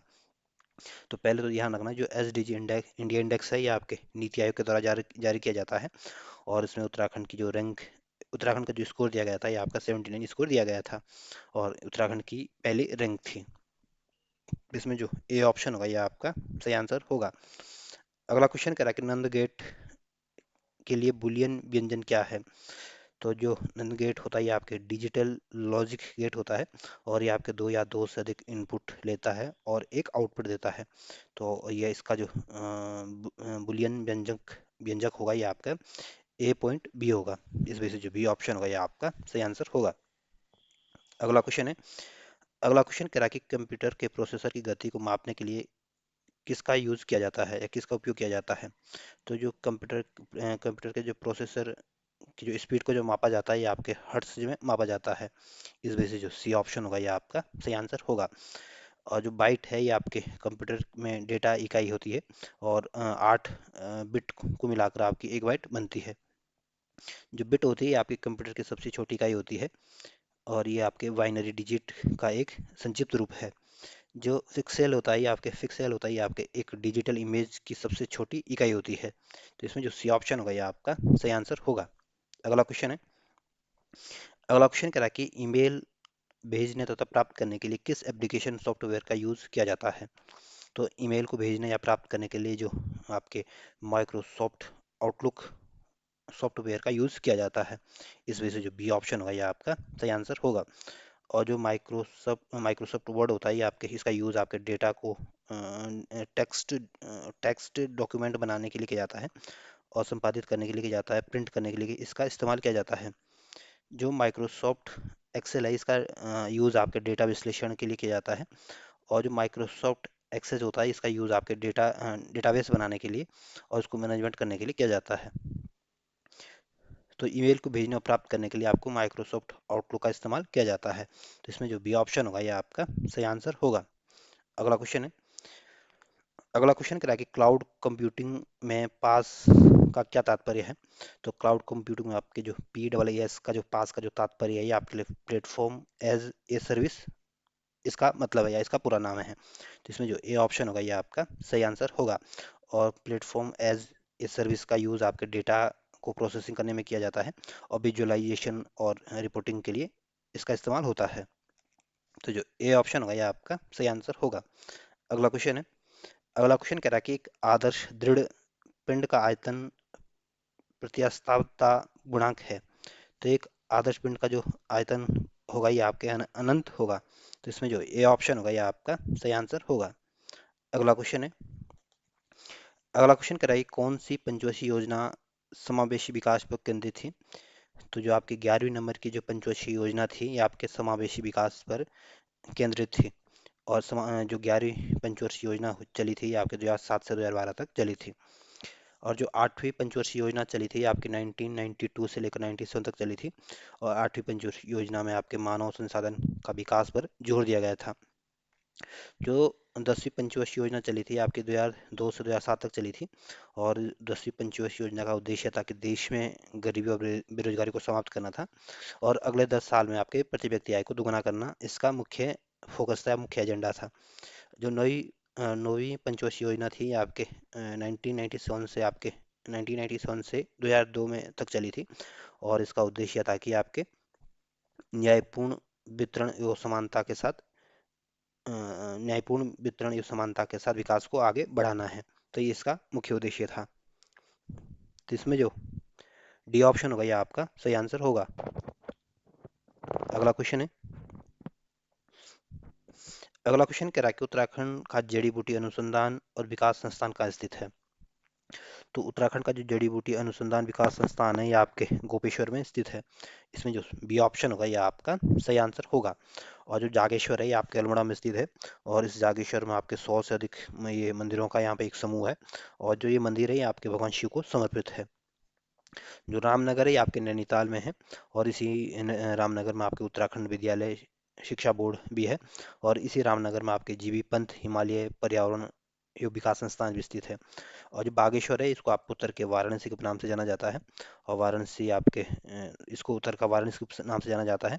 और इसको 1997 में डिस्ट्रिक्ट बनाया गया था। और बागेश्वर आपके एक कुमार मंडल का एक डिस्ट्रिक्ट है। तो इसमें जो बी ऑप्शन होगा यह आपका सही आंसर होगा। अगला क्वेश्चन है। अगला क्वेश्चन कह रहा है कि जब दूध दही में बदलता है तो खट्टा स्वाद हो जाता है। तो ये किस कारण से होता है। जब जो दूध दही में बदल जाता है उसका जो स्वाद जो खट्टा हो जाता है ये आपके लैक्टिक अम्ल के कारण ऐसा हो जाता है। इस वजह से जो सी ऑप्शन होगा ये आपका सही आंसर होगा। और जो एसिटिक अम्ल होता है ये आपके इसको एथेनोइक अम्ल भी कहते हैं। और इसकी वजह से जो सिरका का जो स्वाद होता है खट्टा हो जाता है। और सिरका इसका एसिटिक अम्ल का सिरका इसका मुख्य घटक होता है जिसके वजह से स्वाद खट्टा हो जाता है। जो सिट्रिक अम्ल होता है ये आपके खट्टे फलों में पाया जाता है। और जो टार्टरिक अम्ल होता है ये आपके जैसे अंगूर इमली आदि फलों में पाया जाता है। तो जो दही का स्वाद जो दही जो खट्टी हो जाती है आपके लैक्टिक अम्ल के कारण होती है। इस वजह से सी ऑप्शन होगा ये आपका सही आंसर होगा। अगला क्वेश्चन है। अगला क्वेश्चन कह रहा है कि नाभिकीय रिएक्टर में मंदक के रूप में प्रयोग किया जाता है। तो नाभिकीय रिएक्टर में आपके जो मंदक के रूप में जो इस्तेमाल किया जाता है आपके D2O को इस्तेमाल किया जाता है। इस वजह से जो बी ऑप्शन होगा यह आपका सही आंसर होगा। अगला क्वेश्चन है। अगला क्वेश्चन कह रहा है कि ताजमहल के संगमरमर का रंगहीन और चमकीहीन होने का कारण क्या है। तो जो ताजमहल है ये आपके आगरा में स्थित है और इसको आपके शाहजहां ने बनवाया था। और इस ताजमहल को आपके सफ़ेद संगमरमर से बनाया गया था। और इस सफ़ेद संगमरमर जो इसका जो रंग उतर रहा है या रंगीन हो रहा है या चमकीन हो रहा है इसका जो वजह है ये आपकी अम्ल वर्षा है। इस वजह से जो ए ऑप्शन होगा ये आपका सही आंसर होगा। और जो ओजोन परत होती है आपके समताप मंडल का ही एक क्षेत्र होता है या समताप मंडल की ही परत होती है। और ये आपके जो पराबैंगनी किरणें आती है यूँ बोले कि अल्ट्रा वायलेट किरणें आती है उसको रोकने का काम करती है। जो मीथेन है इसका सूत्र आपके CH4 है। और मीथेन आपके ग्रीन हाउस गैस है और ये आपके रंगीन गंधहीन गैस भी है। जो कोरा होता है ये आपके जो कोरा होता है ये आपके ठंडी और आर्द्र हवा से बनता है। और ये भूमि के निकट बनता है। और जो गर्म हवा की अपेक्षा आपकी जो ठंडी हवा होती है ये अधिक नमी को अवशोषित करती है, अधिक नमी को लेने में सक्षम होती है। तो जो ए ऑप्शन होगा ये आपका सही आंसर होगा। अगला क्वेश्चन है। अगला क्वेश्चन कह रहा है कि वायुमंडल के आधार से शिखर तक उपस्थिति वायु में ओजोन परत की सघनता को मापी जाती है। तो जो ओजोन परत की जो मापने के लिए या ओजोन परत की जो सघनता को जो मापता है ये आपके डाप्सन इकाई से मापा जाता है। इस वजह से जो ए ऑप्शन होगा ये आपका सही आंसर होगा। अगला क्वेश्चन है। अगला क्वेश्चन कह रहा है कि हरे पौधों में खाद्य के रूप में सौर ऊर्जा के भंडारण की दर कहलाती है। तो हरे पौधे में खाद्य के रूप में जो सौर ऊर्जा के भंडारण की जो दर कहलाती है आपके प्राथमिक उत्पादकता कहलाते हैं। तो इसमें जो ए ऑप्शन होगा ये आपका सही आंसर होगा। अगला क्वेश्चन है, अगला क्वेश्चन कह रहा है कि ऐसी पारस्परिक क्रिया जिसमें एक जीव को तो लाभ होगा परंतु अन्य को न हानि होगी और न ही लाभ होता है, उसको क्या कहते हैं। तो जो सहभोजिता होती है, जो सहभोजिता की जो प्रक्रिया होती है, इसमें एक जीव को तो लाभ होता है और दूसरे को ना तो हानि होती है और नहीं लाभ होता है। इस वजह से जो बी ऑप्शन होगा ये आपका सही आंसर होगा। और जो सहजीविता होती है ये आपके दो अलग अलग जीवों के बीच एक घनिष्ठ और दीर्घकालिक जैविक अंतक्रिया होती है। इसमें दोनों के लिए लाभकारी हो सकती है या फिर ये दोनों तटस्थ भी हो सकती है, जैसे लाइकेन होता है। इसमें दोनों को लाभ भी हो सकता है, दोनों तटस्थ भी रह सकते हैं। और जो परिजीविता होती है इसमें एक जीव को तो लाभ होता है और दूसरे को हानि होती है, जैसे मच्छर होते हैं। आप जब मच्छर आपको काटता हो तो आपको हानि होती है लेकिन मच्छर को फायदा होता है। तो परिजीविता में एक को लाभ एक को हानि, सहभोजिता में एक को लाभ दूसरे को ना तो लाभ ना हानि, और सहजीविता में दोनों को लाभ हो सकते हैं या दोनों तटस्थ हो सकते हैं। और शोषण का मतलब होता है कि किसी व्यक्ति या वस्तु को अपने लाभ के लिए अनुचित तरीके से उसका इस्तेमाल करना। तो इसमें जो बी ऑप्शन होगा ये आपका सही आंसर होगा। अगला क्वेश्चन है, अगला क्वेश्चन आपके नंदा देवी बायोस्फीयर रिजर्व के संदर्भ में पूछा गया और आपके सामने दो कथन और आपको बताना कि इसमें कौन कौन से कथन सही है। पहला कथन कहता है कि अब विश्व धरोहर स्थल है। तो पहला कथन बिल्कुल ठीक है, जो नंदा देवी बायोस्फीयर रिजर्व है ये आपके विश्व धरोहर सूची में शामिल है। दूसरा कथन कह रहा है कि इसके निवासियों में हिम तेंदुए, कस्तूरी मृग, नीलभेड़ शामिल है। तो दूसरा कथन बिल्कुल ठीक है, जो नंदा देवी बायोस्फीयर रिजर्व है यहाँ पे आपको हिम तेंदुआ देखने को मिलेगा, कस्तूरी मृग भी देखने को मिलेंगे और नीली भेड़ भी देखने को मिलती है। तो इसमें पहला कथन भी ठीक है, दूसरा कथन भी ठीक है। तो इस वजह से जो सी ऑप्शन होगा ये आपका सही आंसर होगा। अगला क्वेश्चन है, अगला क्वेश्चन में दो सूचियां दी गई है और आपको उनको सही सुमेलित करना है। तो जो जैव आवर्धन का संबंध आपके क्रमिक पोषण स्तरों पर सांद्रता का निर्माण से संबंधित है, और जो स्थिर विद्युत अवक्ष- अवक्षेपण है इसका संबंध आपके कणिका तत्व से है, और जो स्थल भराव है इसका संबंध आपके ठोस अवशिष्ट से है, और समता मंडल का संबंध आपके ओजन का निर्माण से संबंधित है। तो इस तरह से आप इनको अगर सजाने की कोशिश करोगे तो जो ए ऑप्शन होगा यह आपका सही आंसर होगा। अगला क्वेश्चन है, अगला क्वेश्चन भी इसमें दो कथन दिए गए, आपको बताना कि इसमें कौन कौन से कथन सही है। पहला कथन कह रहा है कि हवा में प्रकाश पानी की तुलना में तेजी से चलता है। तो पहला कथन बिल्कुल ठीक है, जो हवा में जो प्रकाश होता है वो पानी की तुलना से तेजी से चलता है। दूसरा कथन कह रहा है कि हवा का अपवर्तनांक पानी से अधिक होता है। तो दूसरा कथन गलत है, जो हवा का अपवर्तनांक होता है ये आपके पानी से ज़्यादा नहीं बल्कि पानी से कम होता है। तो इसमें पहला कथन तो ठीक है, दूसरा कथन गलत है। तो इसमें जो ए ऑप्शन होगा ये आपका सही आंसर होगा। अगला क्वेश्चन है, अगला क्वेश्चन भी आपके सामने दो कथन और आपको बताना है कि कौन सा कथन इसमें सही है। पहला कथन कह रहा है कि रैखिक प्रसार गुणांक का बीमा के डैश वन है। तो पहला कथन बिल्कुल ठीक है। दूसरा कथन कह रहा है कि आयतन प्रसार गुणांक की बीमा के डैश वन है। तो दूसरा कथन भी ठीक है। तो इसमें पहला कथन भी ठीक है, दूसरा कथन भी ठीक है। इस वजह से जो ए ऑप्शन होगा यह आपका सही आंसर होगा। कह रहा है कि कौन सा युग्म सही सुमेलित नहीं है। तो निषेचन के सामने आपके युग्मक दिया गया कि जो सही सुमेलित है। त्रिक संयोजक के सामने आपके द्विनिषेचन दिया गया, ये भी सही सुमेलित है। भ्रूण कोश के सामने आपके मादा युग्म कोद भी दिया गया, ये भी सही सुमेलित है।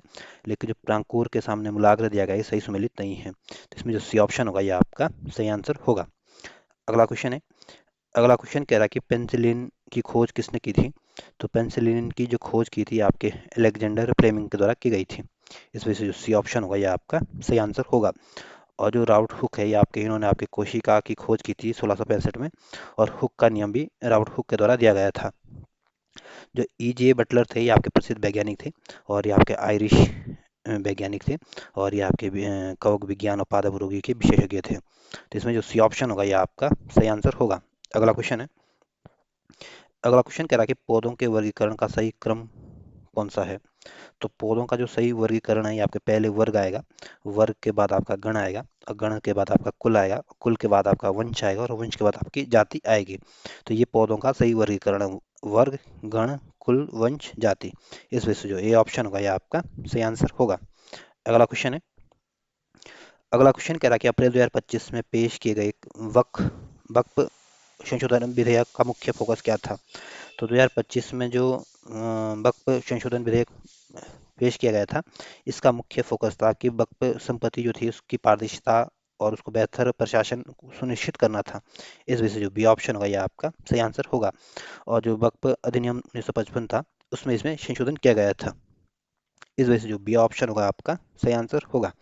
अगला क्वेश्चन है, अगला क्वेश्चन करा कि अप्रैल 2025 में केंद्रीय मंत्रिमंडल ने सीमावर्ती गांवों के विकास के लिए किस कार्यक्रम को मंजूरी दी थी? तो 2025 में केंद्रीय मंत्रिमंडल ने आपके सीमावर्ती गांवों के विकास के लिए जो कार्यक्रम की जो मंजूरी दी थी, आपके जीवंत ग्राम कार्यक्रम की मंजूरी दी थी। इस वजह से जो बी ऑप्शन होगा ये आपका सही आंसर होगा। और जो सांसद आदर्श ग्राम योजना, इसकी शुरुआत आपके 2014 में की गई थी, और इसका उद्देश्य आपके महात्मा गांधी के आदर्श भारतीय गांवों के व्यापक दृष्टिकोण को साकार करना था। और जो प्रधानमंत्री ग्राम सड़क योजना थी, इसकी शुरुआत आपके 2000 में हुई थी, और ये इसमें आपके जो वित्त पोषण किया जाता है, इसमें आपके 60% पैसा आपके सेंट्रल गवर्नमेंट के द्वारा दिया जाता है, और 40% जो पैसे हैं आपके राज्य सरकार के द्वारा दिए जाते हैं। और प्रधानमंत्री ग्राम सड़क योजना का उद्देश्य था कि ग्रामीण क्षेत्र में आपकी कनेक्टिविटी में सुधार करना था और गाँव को सड़कों से जोड़ना था। जो दीनदयाल उपाध्याय ग्रामीण कौशल्य योजना थी, इसकी शुरुआत आपके 2014 में की गई थी, और दीनदयाल उपाध्याय ग्रामीण कौशल्य योजना का उद्देश्य था कि ग्रामीण गरीब जो थे या आपके ग्रामीण गरीब युवाओं को आर्थिक रूप से मजबूत और स्वतंत्र करना, और वैश्विक रूप से उनको प्रासंगिक कार्यबल में बदलना था। तो इसमें जो बी ऑप्शन होगा यह आपका सही आंसर होगा। अगला क्वेश्चन है, अगला क्वेश्चन कह रहा है कि अप्रैल 2025 में मनाए गए पोषण पखवाड़ा कार्यक्रम का प्राथमिक उद्देश्य क्या था? तो 2025 में जो पोषण पखवाड़ा कार्यक्रम मनाया गया था, ये इसका जो मुख्य उद्देश्य था, ये आपके पूरे भारत में पोषण में सुधार करना था, और खासकर आपके महिलाओं और बच्चों के लिए इसको इस कार्यक्रम को लाया गया था। तो इसमें जो बी ऑप्शन होगा ये आपका सही आंसर होगा। अगला क्वेश्चन है, अगला क्वेश्चन कह रहा है कि इसरो का मॉड्यूल 4 अप्रैल 2025 को वायुमंडल में पुनः प्रवेश कर गया तथा हिंद महासागर में उतरा। मॉड्यूल का नाम क्या था? तो 2025 में जो इसरो के द्वारा आपके जो मॉड्यूल जो था, इसको आपके वायुमंडल में छोड़ा गया था, और ये आपके हिंद महासागर में वापस उतरा था। तो इसका जो नाम था ये आपके POEM-4 रखा गया था। तो इसमें जो बी ऑप्शन होगा ये आपका सही आंसर होगा। अगला क्वेश्चन है, अगला क्वेश्चन कह रहा है कि मार्च 2025 में भारत सरकार ने एक राज्य एक छात्र एक राज्य एक क्षेत्रीय ग्रामीण बैंक पहल के तहत कितने क्षेत्रीय ग्रामीण बैंकों के विलय की घोषणा की है? तो मार्च 2025 में एक राज्य एक क्षेत्र ग्रामीण बैंक की जो पहल पर जो क्षेत्रीय ग्रामीण बैंकों को जो विलय की घोषणा की गई थी, आपके 26 बैंकों की घोषणा की गई थी। तो इसमें जो सी ऑप्शन होगा ये आपका सही आंसर होगा। और वर्तमान में क्षेत्रीय ग्रामीण बैंकों की संख्या आपके 28 है, ध्यान रखना। अगला क्वेश्चन है, अगला क्वेश्चन कह रहा है कि विकसित भारत यात्रा का मुख्य उद्देश्य निम्नलिखित में से किस क्षेत्र में सूचना का प्रसार करना और पहुंच को सुगम बनाना है? तो जो कल्याण और विकास योजनाएं होती है, इसका मुख्य उद्देश्य आपके किस सूचना का प्रसार करना और पहुंच को सुगम बनाना है, और विकसित भारत का ये मुख्य उद्देश्य है। तो इसमें जो सी ऑप्शन होगा ये आपका सही आंसर होगा। अगला क्वेश्चन है, अगला क्वेश्चन कह रहा है कि निम्नलिखित में से कौन सा कथन जैव विविधता क्षति का कारण है, यानी बायोडाइवर्सिटी लॉस का मुख्य कारण क्या है? तो इसमें 3 कथन और आपको बताना कि कौन सा कथन इसमें सही है। पहला कथन कह रहा है कि आवासीय क्षति और विखंडन जंतुओं और पौधों के विलुप्तीकरण का मुख्य कारण है। तो पहला कथन बिल्कुल ठीक है, जैसे जैसे इनके जीव जंतुओं के जो आवास है, इनके जो घर है, इनको अगर क्षति पहुंचाएं, उसको विखंडन कर दिया जाएगा, तो उस क्षेत्र से इन जीव जंतुओं का पलायन हो जाता है, और हमारे बायोडाइवर्सिटी के लिए ये लॉस का काम करता है, या हमारी जैव विविधता को कम करता है। तो ये मुख्य कारण है। दूसरा कथन कह रहा है कि मानव की गतिविधियों द्वारा प्राकृतिक संपदा का अधिक दोहन हो जाता है। तो दूसरा कथन बिल्कुल ठीक है, जैसे जैसे मानव की गतिविधियां तेज होती जाती है, मानव की गतिविधियां बढ़ती जाती है, वैसे वैसे प्राकृतिक संसाधनों का अधिक दोहन होता है, और जब प्राकृतिक संपदा का अधिक दोहन होगा तो ये आपके बायोडाइवर्सिटी को नुकसान पहुंचाता है। तो दूसरा कथन भी बिल्कुल ठीक है। तीसरा कथन कह रहा है कि जब एक जाति विलुप्त होती है तब उस पर आधारित दूसरी जंतु या पादप जातियां विलुप्त नहीं होती है। तो तीसरा कथन गलत है। जब एक जाति विलुप्त होती है और उस पर जो आधारित दूसरी जंतु या पादप जातियां होती हैं वो भी क्या हो जाती है, विलुप्त हो जाती है। तो इसमें पहला कथन ठीक है, दूसरा कथन ठीक है, तीसरा कथन गलत है, क्योंकि ये कह रहा है कि विलुप्त नहीं होगी, तो इसमें भी विलुप्त हो जाते हैं। तो तीसरा कथन गलत है, तो इसमें इस वजह से जो आपका सी ऑप्शन होगा या आपका सही आंसर होगा। अगला क्वेश्चन है। अगला क्वेश्चन कह रहा है कि सामान्य कोशिकाओं का कैंसरी नौद्रव्य कोशिकाओं में रूपांतरण को प्रेरित करने वाले भौतिक, रासायनिक तथा जैविक कारक कहलाते हैं। तो ये भौतिक, रासायनिक और आपके जैविक कारक जो कहलाते हैं ये आपके कैंसर जन कहलाते हैं। तो इसमें जो ए ऑप्शन होगा यह आपका सही आंसर होगा। और जो मेटास्टेटिस है ये आपकी वो प्रक्रिया है जिसमें आपके कैंसर कोशिकाएं प्राथमिक ट्यूमर से अलग होकर शरीर के अन्य भागों में फैल जाती है और नए ट्यूमर बनाती है, उसको आपके मेटास्टेटिस कहते हैं। जो एड्स है ये आपकी गंभीर बीमारी है और ये आपके एचआईवी वायरस के कारण होती है। तो इसमें जो ए ऑप्शन होगा ये आपका सही आंसर होगा। अगला क्वेश्चन है। अगला क्वेश्चन कह रहा है कि जमैका में किस ऐतिहासिक स्थल को तटीय कटाव और तूफानी लहरों से खतरा है, जिसके कारण यूनेस्को को 2025 की शुरुआत में एक संरक्षण परियोजना शुरू करने की पहल करनी पड़ी थी। तो यूनेस्को के तहत 2025 में आपके पोर्ट रॉयल नेवल हॉस्पिटल परियोजना की शुरुआत करनी पड़ी थी। तो इस वजह से जो ये ऑप्शन होगा यह आपका सही आंसर होगा। और जो यूनेस्को है इसकी स्थापना आपकी 1945-46 में हुई थी और इसका जो मुख्यालय आपके पेरिस में है। और यूनेस्को आपके संयुक्त राष्ट्र की एक स्पेशल एजेंसी है और ये आपके इसका उद्देश्य है कि अंतर्राष्ट्रीय सहयोग के माध्यम से शांति और सुरक्षा को बढ़ावा देना है। तो इसमें जो ये ऑप्शन होगा यह आपका सही आंसर होगा। अगला क्वेश्चन है। अगला क्वेश्चन कह रहा है कि सिंगापुर के किस विद्यार्थी ने मैकेनो जेनेटिक्स सेलुलर इंजीनियरिंग में अपने काम के लिए अप्रैल 2025 में ब्रेक थ्रू जूनियर चैलेंज पुरस्कार जीता था। तो जो 2025 में ब्रेक थ्रू जूनियर चैलेंज का जो किताब जीता था, पुरस्कार जीता था, ये आपके जैस्मिन याल जी ने जीता था। इस वजह से जो ये ऑप्शन होगा यह आपका सही आंसर होगा। अगला क्वेश्चन है। अगला क्वेश्चन आपके कह रहा है निम्नलिखित में से कौन सा देश ब्रिक्स का सदस्य है। तो जो ब्रिक्स है इसकी स्थापना आपके 2009 में की गई थी और ब्रिक्स आपका एक अंतर सरकारी संगठन है और वर्तमान में ब्रिक्स के आपके 10 सदस्य देश है। इसमें 4-5 सदस्य तो पहले से ही थे, जैसे ब्रिक्स के नाम पे इनका देशों के नाम छुपे, यानी ब्राजील, रशिया, इंडिया, चाइना और साउथ अफ्रीका। और इंडोनेशिया भी इसका सबसे नया मेंबर है। ईरान भी आपके ब्रिक्स का मेंबर है। मिस्र भी आपके ब्रिक्स का मेंबर है। इथोपिया भी इसका ब्रिक्स का मेंबर है। और सऊदी अरब भी, संयुक्त अरब अमीरात भी इसका मेंबर है। और सऊदी अरब भी इसका मेंबर है। तो इसमें जो इसमें सारे के सारे जो देश है ये आपके ब्रिक्स के सदस्य हैं। तो इसमें से जो डी ऑप्शन होगा ये आपका सही आंसर होगा। ये देख लेना कि ब्रिक्स के अभी वर्तमान में 10 या 11 सदस्य हैं। 10 है या 11, कन्फ्यूजन है, मेरे ख्याल से 11 सदस्य हैं। और हो सकता है कि आप इसको एक बार अपने लेवल पे इसको चेक कर लेना। अगला क्वेश्चन है। अगला क्वेश्चन करके जनवरी 2025 में संयुक्त राष्ट्र मानवाधिकार उच्चायुक्त ने दुनिया भर में मानवाधिकार कार्यों को समर्थन देने के लिए कितनी धनराशि की अपील की थी। तो जनवरी 2025 में संयुक्त राष्ट्र मानवाधिकार उच्चायुक्त ने दुनिया भर में जो मानवाधिकार कार्यों के लिए समर्थन के लिए जो राशि दी गई थी आपके 500 मिलियन डॉलर दी गई थी। इस वजह से जो सी ऑप्शन होगा यह आपका सही आंसर होगा। अगला क्वेश्चन है। अगला क्वेश्चन है कह रहा है कि डिजी लॉकर सेवा का क्या उद्देश्य है। तो जो डिजी लॉकर की शुरुआत की गई थी आपके 2015 में शुरू किया गया था इसको। और इसका जो उद्देश्य है ये आपके व्यक्तिगत दस्तावेजों के लिए क्लाउड स्टोरेज प्रदान करना है। इसमें जो ए ऑप्शन होगा ये आपका सही आंसर होगा। अगला क्वेश्चन है। अगला क्वेश्चन कह रहा है कि संयुक्त राष्ट्र ने वर्ष 2025 को किस वैज्ञानिक क्षेत्र में अंतर्राष्ट्रीय वर्ष के रूप में नामित किया गया था। तो संयुक्त राष्ट्र ने 2025 में आपके वैज्ञानिक क्षेत्र में क्वांटम और विज्ञान प्रौद्योगिकी को अंतर्राष्ट्रीय वर्ष घोषित किया गया था। इस वजह से जो बी ऑप्शन होगा यह आपका सही आंसर होगा। और 2025 को आपके अंतर्राष्ट्रीय सहकारिता वर्ष भी घोषित किया गया था। अगला क्वेश्चन है। अगला क्वेश्चन कह रहा है कि निम्नलिखित में से किस तकनीक का उपयोग रोगी की आनुवंशिक संरचना के आधार पर व्यक्तिगत दवा बनाने के लिए किया जाता है। तो जो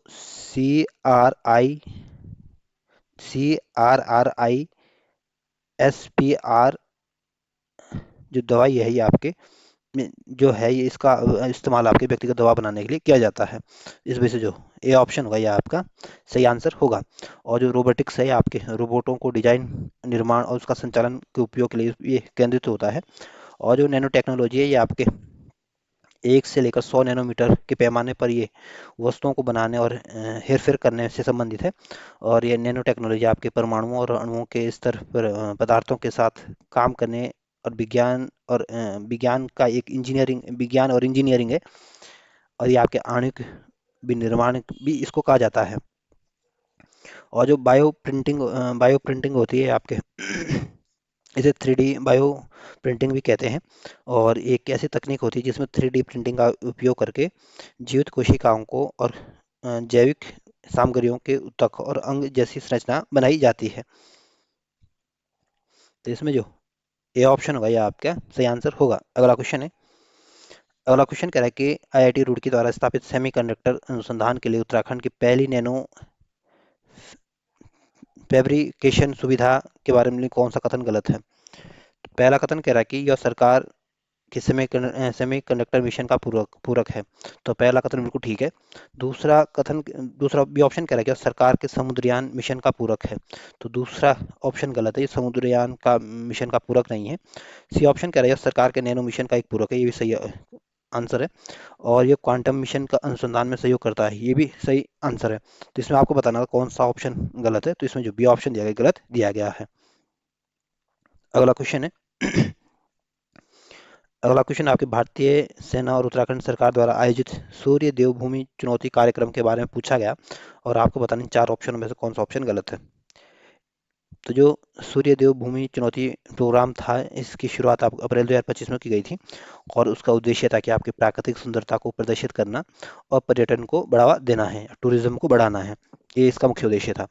पहला ऑप्शन कह रहा है कि सेना और नागरिकों के लगभग 150 सदस्यों ने भाग लिया था। तो पहला ऑप्शन बिल्कुल ठीक है, जो सूर्य देव भूमि चुनौती का प्रोग्राम था इसमें सेना और नागरिकों ने मिलकर 150 सदस्यों ने भाग लिया था। दूसरा ऑप्शन कह रहा है कि 210 किलोमीटर की ऊंचाई पर साइकिलिंग शामिल थी।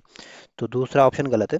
इसमें साइकिलिंग तो जरूर थी लेकिन 210 किलोमीटर की ऊंचाई पर नहीं बल्कि आपके 110 किलोमीटर की ऊंचाई पर साइकिलिंग शामिल थी। इस वजह से दूसरा ऑप्शन गलत है। तीसरा ऑप्शन कह रहा है कि 37 किलोमीटर की गहन ट्रेल रन शामिल थी। तो तीसरा ऑप्शन सही है। डी ऑप्शन कह रहा है कि इसके बाद 8 किलोमीटर की सड़क दौड़ थी। तो डी ऑप्शन बिल्कुल ठीक है, इसमें 8 किलोमीटर की सड़क दौड़ भी शामिल थी। तो इसमें आपको बताना था कौन सा ऑप्शन गलत है। तो बी ऑप्शन इसमें गलत दिया गया है। अगला क्वेश्चन है अगला क्वेश्चन कह रहा है कि जनवरी 2025 में जारी पोप फ्रांसिस की आत्मकथा का शीर्षक क्या था? तो 2025 में जो जारी पोप फ्रांसिस की जो आत्मकथा का जो शीर्षक था ये आपका होप था। इस वजह से जो बी ऑप्शन होगा ये आपका सही आंसर होगा। अगला क्वेश्चन है अगला क्वेश्चन कह रहा है कि प्रधानमंत्री नरेंद्र मोदी ने अप्रैल 2025 में बैंकॉक में किस अंतर्राष्ट्रीय शिखर सम्मेलन में भाग लिया था?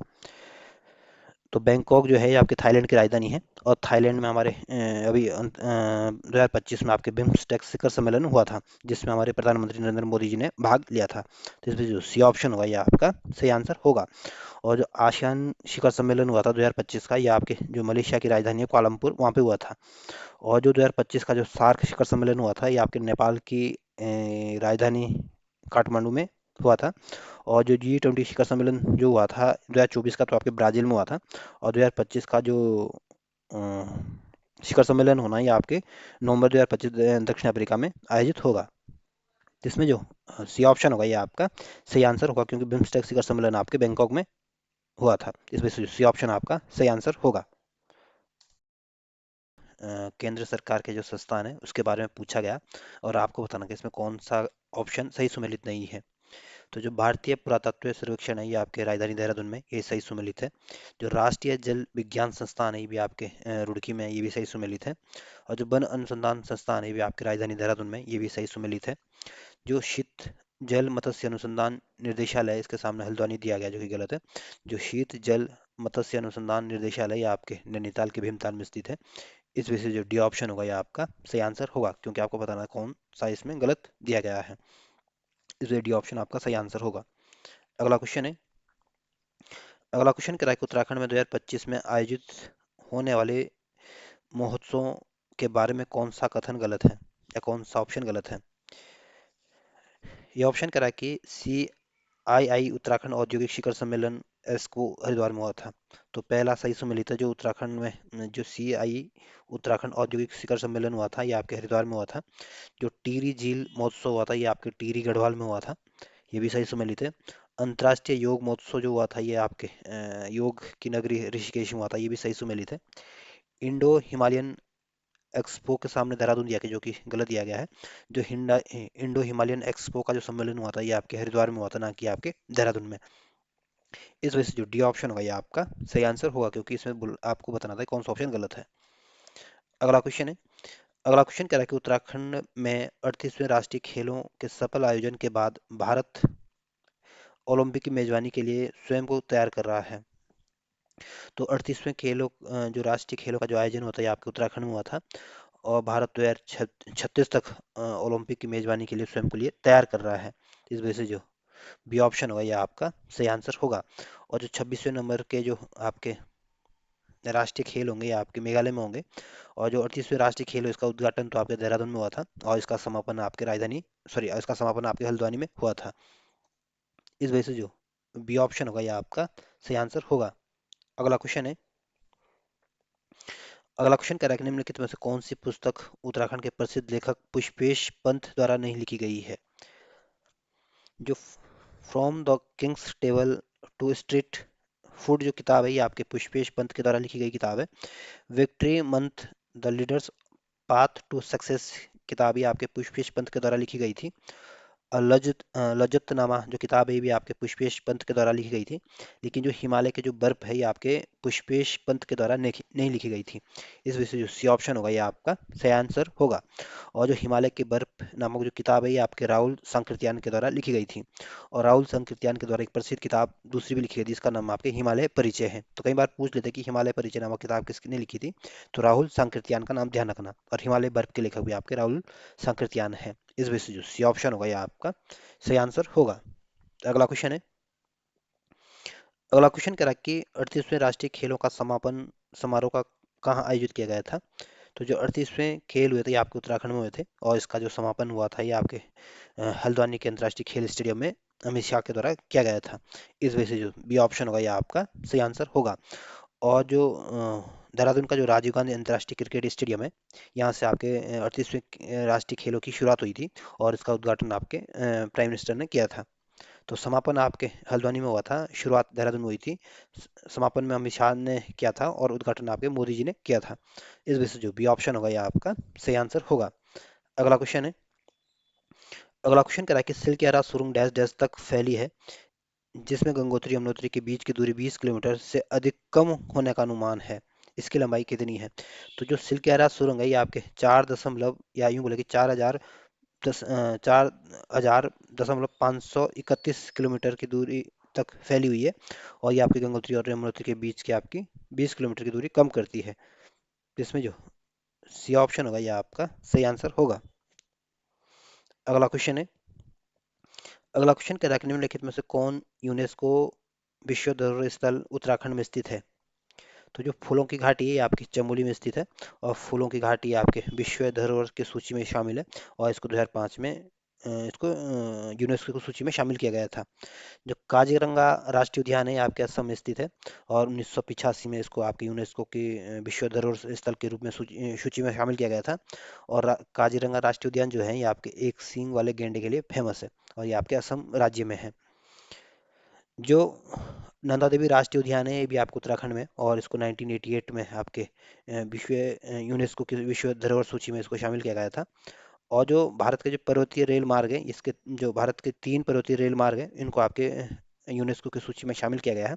एक तो आपके दार्जिलिंग हिमालय रेलवे है, इसको 1999 में आपके शामिल किया गया था। और दार्जिलिंग हिमालय रेलवे जो है, ये आपके पश्चिम बंगाल में है।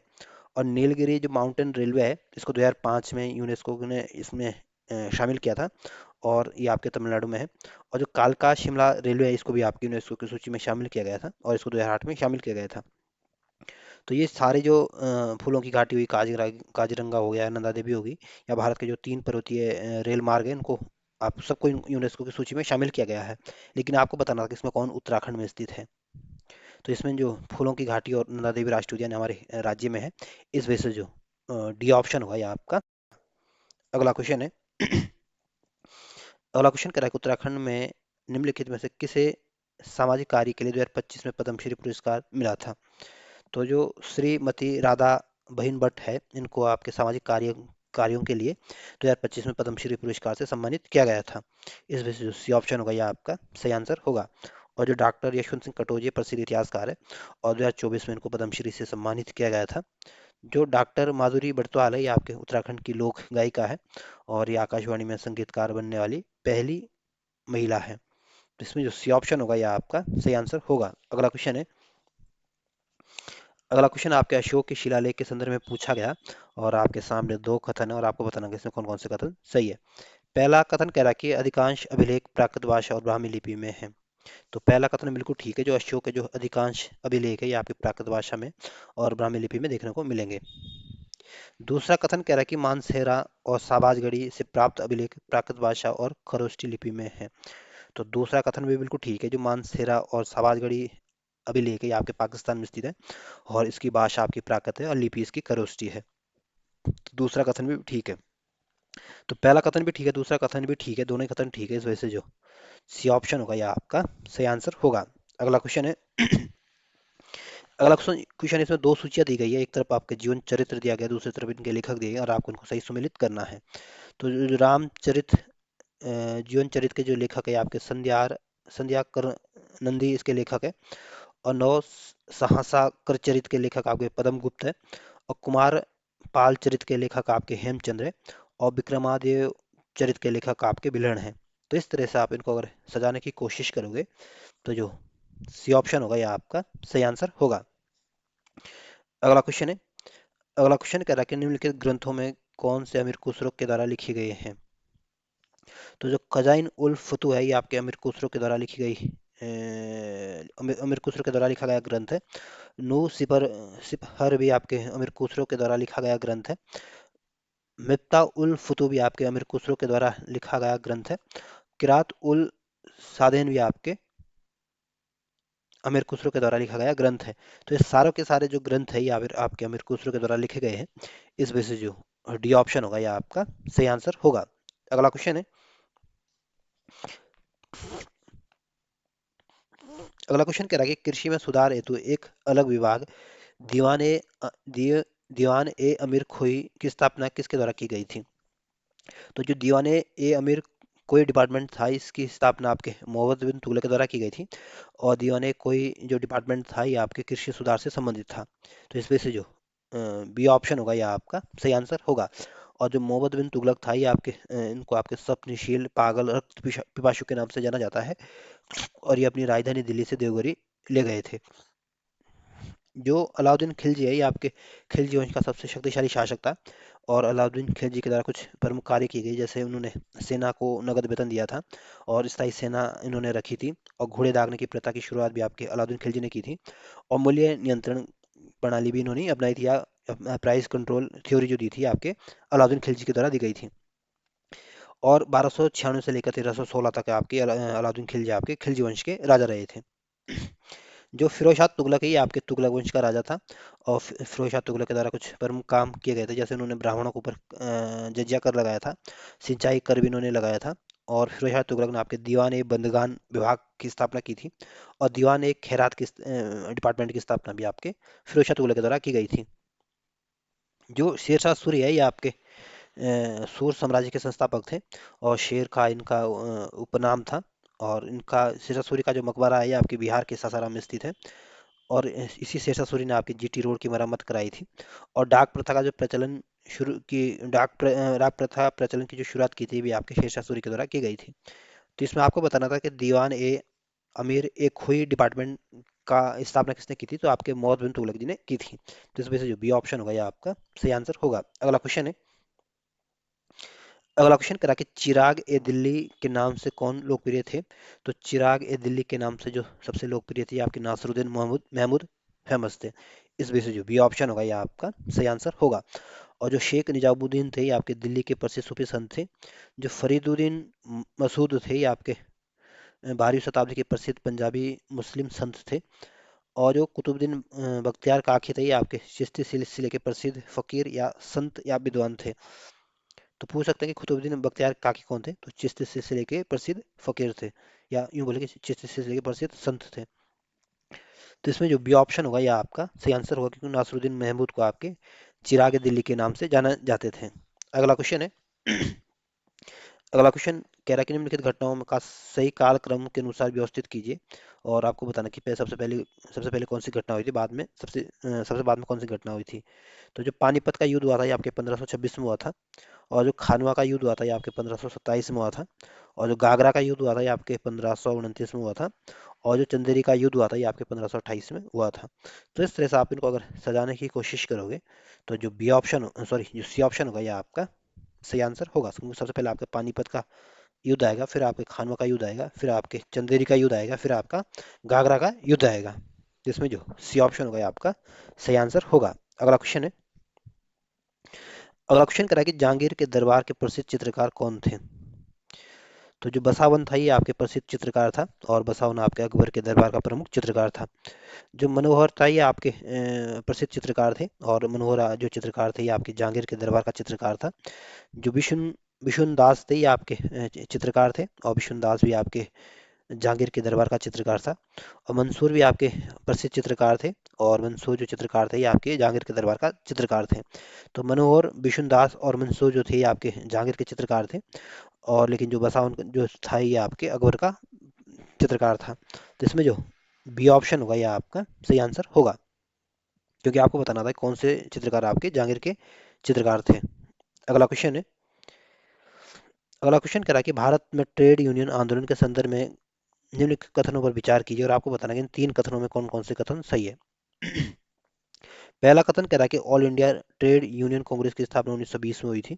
तो पहला कथन बिल्कुल ठीक है, जो all India trade union Congress की स्थापना हुई थी जब 1920 में इसकी स्थापना हुई थी, जिस समय आपका असहयोग आंदोलन हुआ था, और इसकी स्थापना आपके मुंबई में की गई थी। तो इस वजह से पहला कथन बिल्कुल ठीक है। दूसरा कथन कह रहा है कि लाला लाजपत राय इसके प्रथम अध्यक्ष चुने गए थे।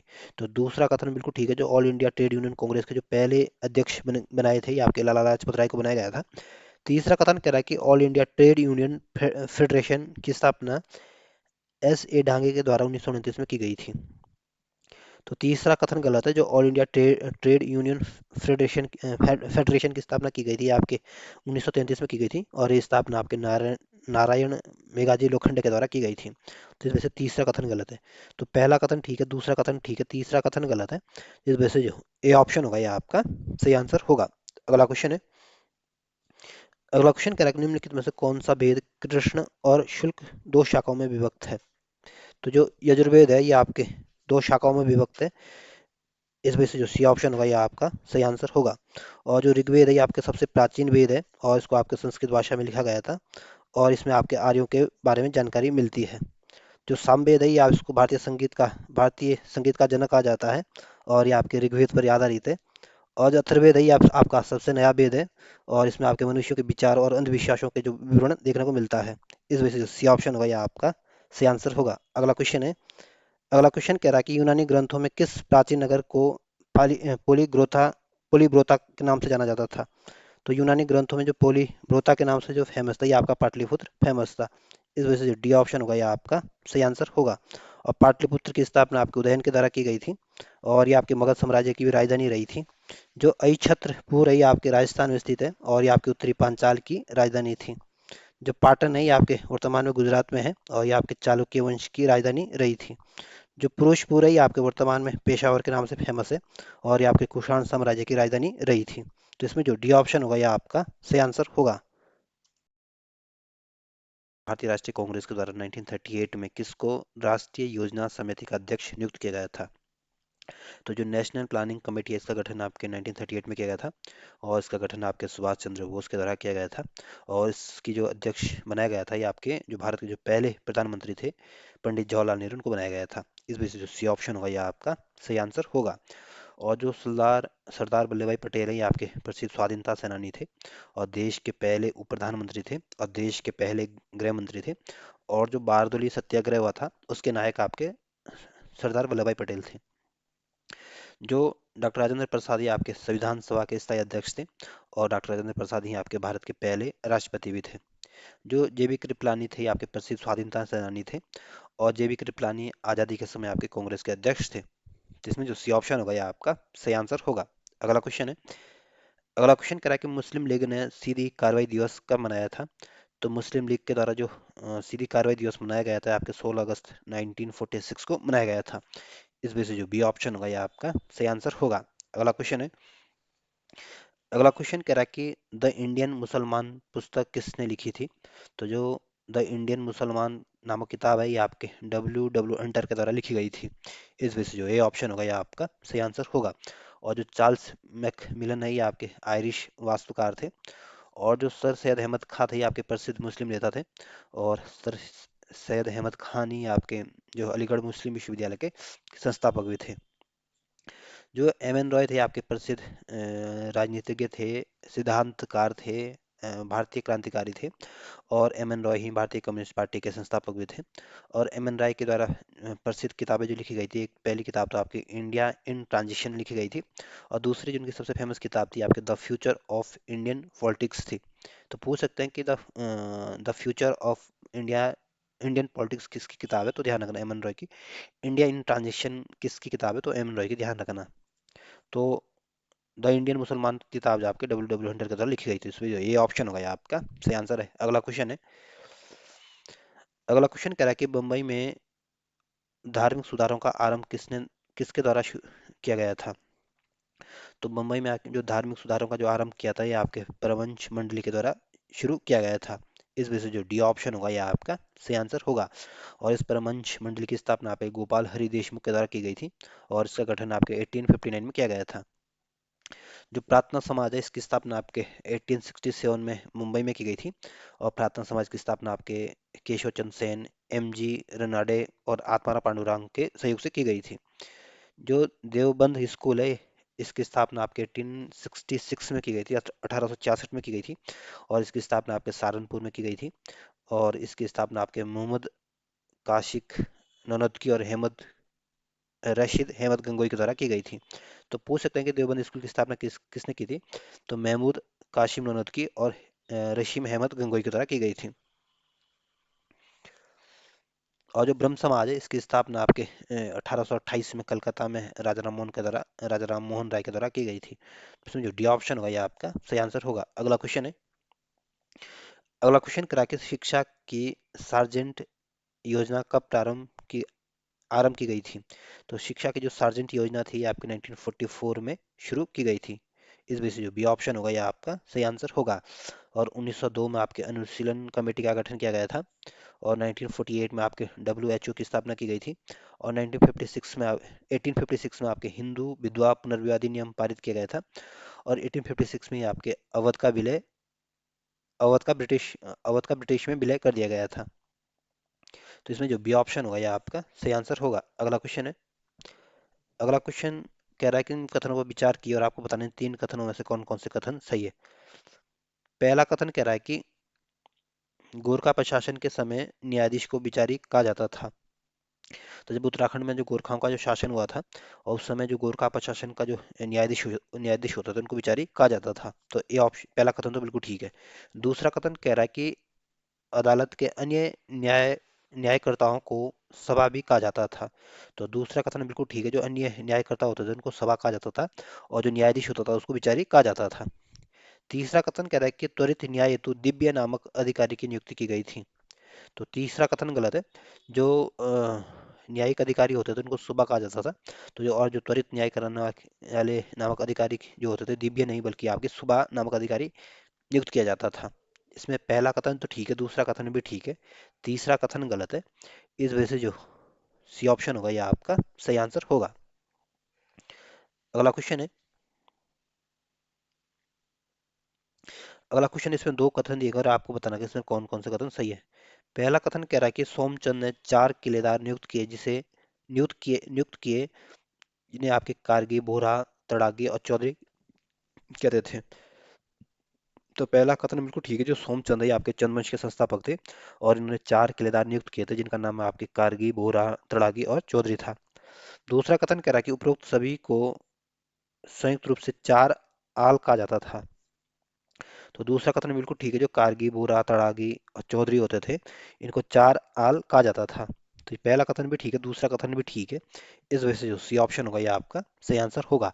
और ध्यान रखना, ये सोमचंद आपके जो कुमाऊं में जो चंद्रवंश की स्थापना की थी, आपके सोमचंद के द्वारा की गई थी। अगला क्वेश्चन है। अब अगला क्वेश्चन कह रहा है कि औपनिवेशिक काल में उत्तराखंड में कमीण की क्या कर्तव्य थे। तो औपनिवेशिक काल में या अंग्रेजों के काल में जो उत्तराखंड में जो कम्यून होते थे, इनको ये दायित्व दिया गया था कि जो निर्धारित गांव होते थे उनसे राजस्व को इकट्ठा करना था या टैक्स को इकट्ठा करना था। तो ये ऑप्शन यही कह रहा है कि निर्धारित गांव में है राजस्व एकत्रित करना। इस वजह से जो ये ऑप्शन होगा ये आपका सही आंसर होगा। अगला क्वेश्चन है। अगला क्वेश्चन आपके 1857 के रिवोल्ट के बारे में पूछा गया है और आपके सामने चार कथन है और आपको बताना कि इसमें कौन कौन से कथन सही है। पहला कथन कह रहा है कि सैयद अहमद खान के द्वारा कॉजेज ऑफ इंडियन रिवोल्ट लिखी गई है। तो पहला कथन बिल्कुल ठीक है, जो सैयद अहमद खां के द्वारा जो किताब लिखी गई थी आपके कॉजेज ऑफ इंडियन रिवोल्ट लिखी गई थी, और ये किताब आपके 1857 की क्रांति के ऊपर लिखी गई थी। इस वजह से पहला कथन बिल्कुल ठीक है। दूसरा कथन कह रहा है कि मंगल पांडे को 29 मार्च 1857 को फांसी दी गई थी। तो दूसरा कथन भी बिल्कुल ठीक है, जो मंगल पांडे थे प्रसिद्ध स्वाधीनता सेनानी थे, और इनको आपको 29 मार्च 1857 को फांसी दी गई थी। तीसरा कथन कह रहा है कि लखनऊ में हजरत महल ने विद्रोह का नेतृत्व किया था। तो तीसरा कथन बिल्कुल ठीक है, जो 1857 का जो रिवोल्ट हुआ था, इसमें लखनऊ की जो लीडरशिप थी आपके आपके हजरत महल के पास थी, या यूं बोले कि हजरत महल ने यहाँ से क्रांति को लीड किया था। तो तीसरा कथन भी बिल्कुल ठीक है। चौथा कथन कह रहा है कि बरेली में नाना साहब ने विद्रोह का नेतृत्व किया था। तो चौथा कथन गलत है। जो बरेली में जो विद्रोह का नेतृत्व किया था 1857 के रिवोल्ट में, ये आपके खान बहादुर खान ने किया था, ना कि आपके नाना साहब ने। और नाना साहब ने जो विद्रोह का नेतृत्व किया था, ये आपके कानपुर में किया था। यही बोले कि कानपुर के नेतृत्व आपके नाना साहब ने संभाला था। तो इसमें पहला कथन ठीक है, दूसरा कथन भी ठीक है, तीसरा कथन भी ठीक है, लेकिन चौथा कथन क्या है, इसमें गलत है। इस वजह से जो डी ऑप्शन होगा ये आपका सही आंसर होगा। अगला क्वेश्चन है। अगला क्वेश्चन कह रहा है कि निम्नलिखित में से कौन सा आयोग ब्रिटिश भारत के अकाल से संबंधित है। तो जो कैंपेबल आयोग है, इसका गठन, या यूं बोले कि कैंपेबल कमीशन जो है, इसका गठन आपके 1866 में किया गया था। और इस कैंपेबल कमीशन का गठन आपके उड़ीसा में जो भीषण अकाल पड़ा था, उसके कारणों की जांच के लिए इसका गठन किया गया था। और ये कैंपेबल आयोग का गठन आपके सर जॉर्ज कैंपेबल की अध्यक्षता में इसका गठन किया गया था, और ये आपके अकाल से संबंधित है। जो लयाल आयोग है, या इसका गठन आपके 1897 में किया गया था, और इसका गठन आपके जेम्स लायल की अध्यक्षता में इसका गठन किया गया था। और ये कमीशन भी आपके अकाल से संबंधित है। जो स्ट्रेची कमीशन है या स्ट्रेची आयोग है, इसका गठन आपका 1880 में किया गया था, और इसकी अध्यक्षता ये इसका जो गठन किया गया था, ये आपके सर रिचर्ड स्ट्रेची की अध्यक्षता में इस कमीशन का गठन किया गया था।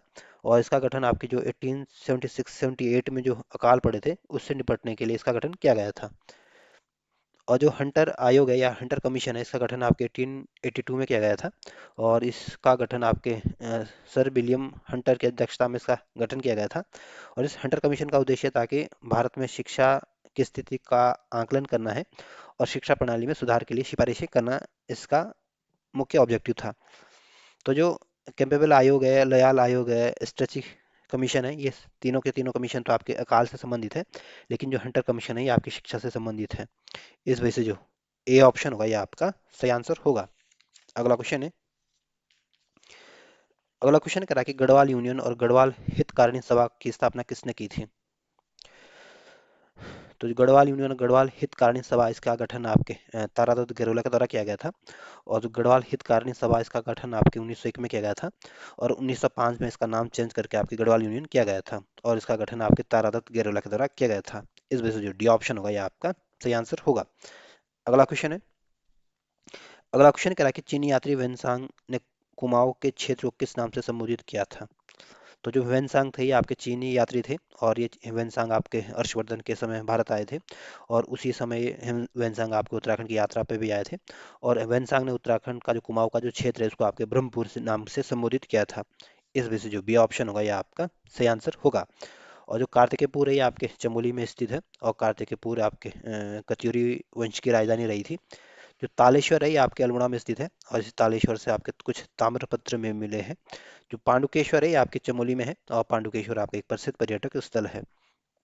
तो इसमें जो बी ऑप्शन होगा ये आपका सही आंसर होगा। अगला क्वेश्चन है। अगला क्वेश्चन कह रहा है कि 1918 में देहरादून में होम रूल लीग की एक शाखा किसने स्थापित की थी? तो जो देहरादून में होम रूल लीग की जो शाखा का जो गठन किया गया था ये आपको 1918 में किया गया था, और ये गठन आपके राजधानी देहरादून में किया गया था, और इसका गठन आपके स्वामी विचारानंद सरस्वती के द्वारा किया गया था। इस वजह से जो सी ऑप्शन होगा ये आपका सही आंसर होगा। और जो स्वामी सत्यदेव थे ये आपके प्रसिद्ध आर्य समाज के सन्यासी थे, और ये आपके प्रसिद्ध स्वाधीनता सेनानी भी थे। जो स्वामी दयानंद सरस्वती आपके आर्य समाज के संस्थापक है, और आर्य समाज की स्थापना 1875 में आपके स्वामी दयानंद सरस्वती के द्वारा मुंबई में की गई थी। और स्वामी दयानंद सरस्वती आपके वेदों के ऊपर बहुत विश्वास करते थे, और इसलिए स्वामी दयानंद सरस्वती ने आपके वेदों की ओर लौटो का नारा दिया था। और स्वामी दयानंद सरस्वती के बचपन का नाम आपके मूल शंकर था। जो तारादत्त गैरोला ये आपके गढ़वाल यूनियन के संस्थापक थे, और तारादत्त गैरोला के द्वारा ही आपकी गढ़वाल हितकालीन सभा गढ़वाल यूनियन का भी गठन किया गया था। तो इसमें जो सी ऑप्शन होगा ये आपका सही आंसर होगा। अगला क्वेश्चन है। अगला क्वेश्चन कह रहा है कि 1918 में किस स्थान पर बद्रीदत्त पांडे ने महात्मा गांधी से भेंट की और कुली बिगाड़ प्रथा को अवगत कराया था? तो 1918 में बद्रीदत्त पांडे का जो मुलाकात हुई थी गांधी से, ये आपके कलकत्ता में हुई थी, और इसी कलकत्ता बैठक में गा, गांधी जी की कुली बिगाड़ प्रथा से अवगत कराया था। इस वजह से जो बी ऑप्शन होगा ये आपका सही आंसर होगा। और जो दिल्ली है भारत की राजधानी है, और दिल्ली को 1912 में भारत की राजधानी बनाया गया था। जो लखनऊ है ये आपके वर्तमान में आपकी यूपी की राजधानी है, यूँ बोले कि उत्तर प्रदेश की राजधानी है, और लखनऊ को आपके नवाबों का गढ़ के उपनाम से जाना जाता है। और जो मुंबई है आपके भारत की वित्तीय राजधानी है, और मुंबई आपके महाराष्ट्र की राजधानी भी है, और यही मुंबई आपके SEBI RBI NABARD LIC GIC जैसे संगठनों का भी मुख्यालय भी यहीं पे है। या यूँ बोले कि सेबी का मुख्यालय मुंबई में है, आरबीआई का मुख्यालय मुंबई में है, नाबार्ड का मुख्यालय मुंबई में है, एलआईसी का मुख्यालय मुंबई में है, जीआईसी का मुख्यालय आपके मुंबई में है। तो इसमें जो बी ऑप्शन होगा ये आपका सही आंसर होगा। अगला क्वेश्चन है। अगला क्वेश्चन आपको बताना कि इसमें कौन सही सुमेलित नहीं है। तो जो कठिमा कांड हुआ था ये आपके 1 सितंबर 1994 को हुआ था, ये सही सुमेलित है। जो मुजफ्फरनगर कांड हुआ था ये आपके 2 अक्टूबर 1994 को हुआ था, ये भी सही सुमेलित है। और जो काला दिवस मनाया जाता है उत्तराखंड में, ये आपके 1 सितंबर 1994 की जो घटना हुई थी उसको काला दिवस के रूप में मनाया जाता है, ये भी सही सुमेलित है। मसूरी कांड के सामने दे रखे 3 सितंबर 1994 को, जो मसूरी कांड जो हुआ था ये आपके 2 सितंबर 1994 को हुआ था, ना कि आपके 3 सितंबर 1994 को। इस वजह से सी ऑप्शन होगा ये आपका सही आंसर होगा, क्योंकि आपको बताना है कौन सा ऑप्शन इसमें सही नहीं है। अगला क्वेश्चन है। अगला क्वेश्चन कह रहा है कि टिहरी रियासत में अंग्रेजी शिक्षा की शुरुआत किसके शासनकाल में हुई? तो टिहरी रियासत में जो अंग्रेजी शिक्षा की जो शुरुआत हुई थी ये आपके प्रताप शाह के समय हुई थी। इस वजह से जो सी ऑप्शन होगा ये आपका सही आंसर होगा। और ये बहुत बार पूछते हैं कि टिहरी में अंग्रेजी शिक्षा की शुरुआत किस समय हुई? तो ध्यान रखना आपके प्रताप शाह, और इसी प्रताप शाह के समय आपके प्रिंटिंग प्रेस की स्थापना भी हुई थी, और पुलिस विभाग का भी गठन हुआ था, और इन्हीं के समय आपके दांडक आंदोलन भी हुआ था। और ये दांडक आंदोलन जो हुआ था ये आपके 1882 में हुआ था।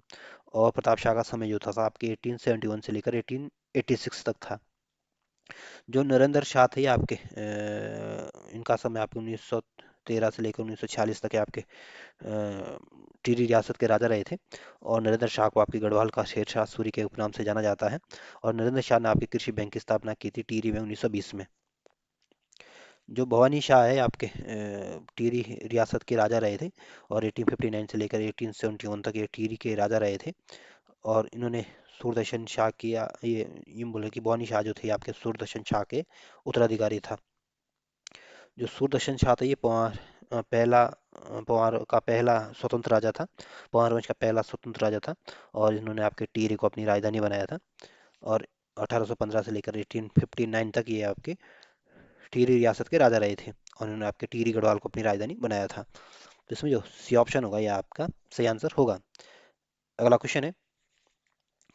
अगला क्वेश्चन कह रहा है कि कुमाऊं परिषद का चौथा अधिवेशन किस स्थान पर हुआ था?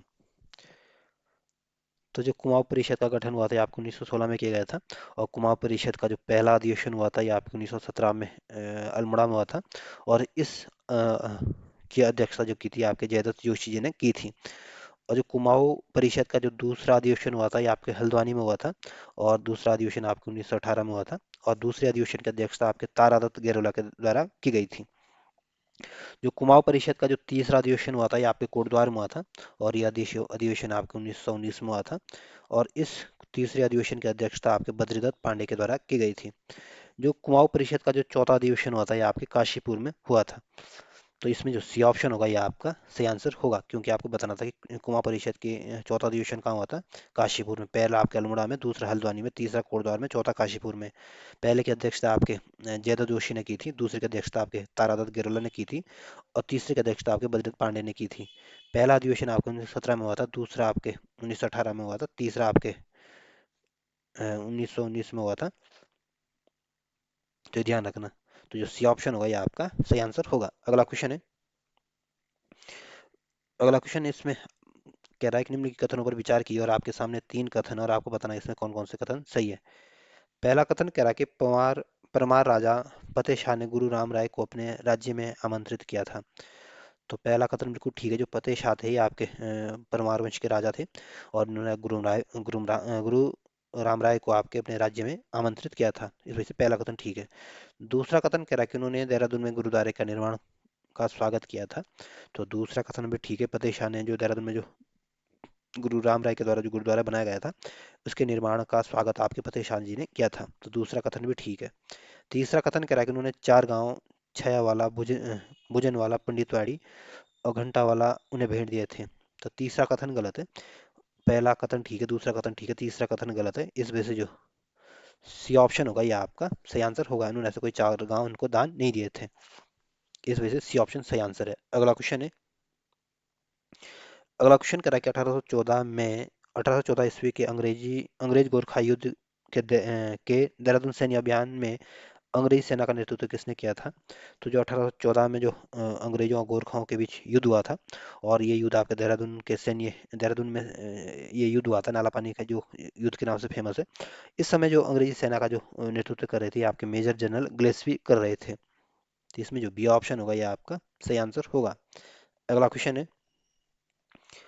अगला क्वेश्चन कह रहा है कि वर्ष 2023 में निम्नलिखित में से कौन सा देश विश्व में सोना का अग्रणी उत्पादक देश है। तो गोल्ड का जो सबसे ज्यादा अग्रणी उत्पादक देश है ये आपके चाइना है। इस वजह से जो ये ऑप्शन होगा ये आपका सही आंसर होगा। और जो यूएसए है ये आपके उत्तरी अमेरिका महाद्वीप का एक देश है, और यूएसए की राजधानी आपकी वाशिंगटन डीसी है। जो कनाडा है ये भी आपके उत्तरी अमेरिका महाद्वीप का एक देश है, और कनाडा की राजधानी आपकी ओटावा है।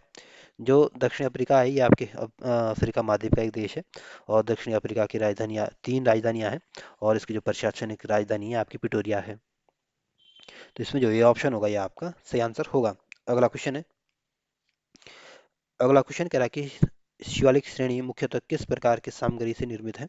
तो जो शिवालिक रेंज है ये आपके जो असंपीड़ित अवसाद सामग्री है उससे मिलकर ये बनी हुई है, या उससे निर्मित हुई है। इस वजह से जो सी ऑप्शन होगा ये आपका सही आंसर होगा। अगला क्वेश्चन है। अगला क्वेश्चन आपकी गढ़वाल चित्रकला शैली के संदर्भ में पूछा गया, और आपके सामने 2 कथन और आपको बताना कि इसमें कौन कौन से कथन सही है। पहला कथन कह रहा है कि पृथ्वीपति शाह के दरबार में मई 1658 में श्यामदास और हरदास श्रीनगर आए थे। तो पहला कथन बिल्कुल ठीक है। जो पृथ्वीपति शाह के दरबार में आपके श्याम दास और हरदास आए थे, और ये आपके 1658 में आए थे। इस वजह से पहला कथन ठीक है।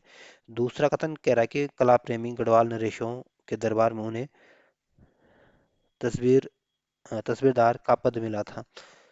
तो दूसरा कथन भी बिल्कुल ठीक है। पहला कथन भी ठीक है, दूसरा कथन भी ठीक है। इस वजह से जो सी ऑप्शन होगा ये आपका सही आंसर होगा। अगला क्वेश्चन है। अगला क्वेश्चन कह रहा है कि ट्रेल द्वारा 1833 में किस स्थान पर देशी चिकित्सकों की नियुक्ति की गई थी। तो ट्रेल द्वारा जो 1833 में जो देशी चिकित्सकों की नियुक्ति की गई थी आपके अल्मोड़ा जनपद में की गई थी। इस वजह से जो बी ऑप्शन होगा ये आपका सही आंसर होगा। और जो नैनीताल जनपद है ये आपके कुमाऊं मंडल का एक डिस्ट्रिक्ट है, और नैनीताल को आपके 1891 में डिस्ट्रिक्ट बनाया गया था। और नैनीताल आपका दूसरा सर्वाधिक साक्षरता वाला जनपद है उत्तराखंड का। जो देहरादून जनपद है ये आपको उत्तराखंड की राजधानी है, और देहरादून उत्तराखंड का सर्वाधिक साक्षरता वाला जनपद है, और सर्वाधिक महिला साक्षरता वाला जनपद भी आपके देहरादून ही है। जो श्रीनगर ये आपके अलकनंदा नदी के किनारे है, और श्रीनगर आपके पौड़ी गढ़वाल में आता है। तो इसमें जो बी ऑप्शन होगा ये आपका सही आंसर होगा। में निम्न में से कौन सा पेट्रो रसायन उद्योग का सबसे बड़ा केंद्र है। तो भारत में जो पेट्रो रसायन उद्योग का जो सबसे बड़ा केंद्र है ये आपका जामनगर है। इस वजह से जो बी ऑप्शन होगा ये आपका सही आंसर होगा, और ये जामनगर आपके गुजरात में है। जो ट्राम्बे है ये आपके महाराष्ट्र में है, और इसी ट्राम्बे में आपके बाबा परमाणु अनुसंधान केंद्र भी स्थित है। जो रत्नागिरी है आपके महाराष्ट्र में है, और रत्नागिरी आपके अल्फांसो जो आम है उसके लिए फेमस है, और रत्नागिरी आपके बाल गंगाधर तिलक की जन्मभूमि भी है। जो बड़ोदरा है ये आपके गुजरात में स्थित है, और बड़ोदरा आपकी संस्कृति नगरी के उपनाम से भी जानी जाती है। तो इसमें जो बी ऑप्शन होगा यह आपका सही आंसर होगा। अगला क्वेश्चन है। अगला क्वेश्चन कह रहा है कि निम्न में से कौन सा बंदरगाह पश्चिमी तटीय रेखा के सहारे स्थित है। तो जो नवा शिवा बंदरगाह है ये आपके पश्चिमी तटीय रेखा के सहारे स्थित है। इस वजह से जो ए ऑप्शन होगा यह आपका सही आंसर होगा।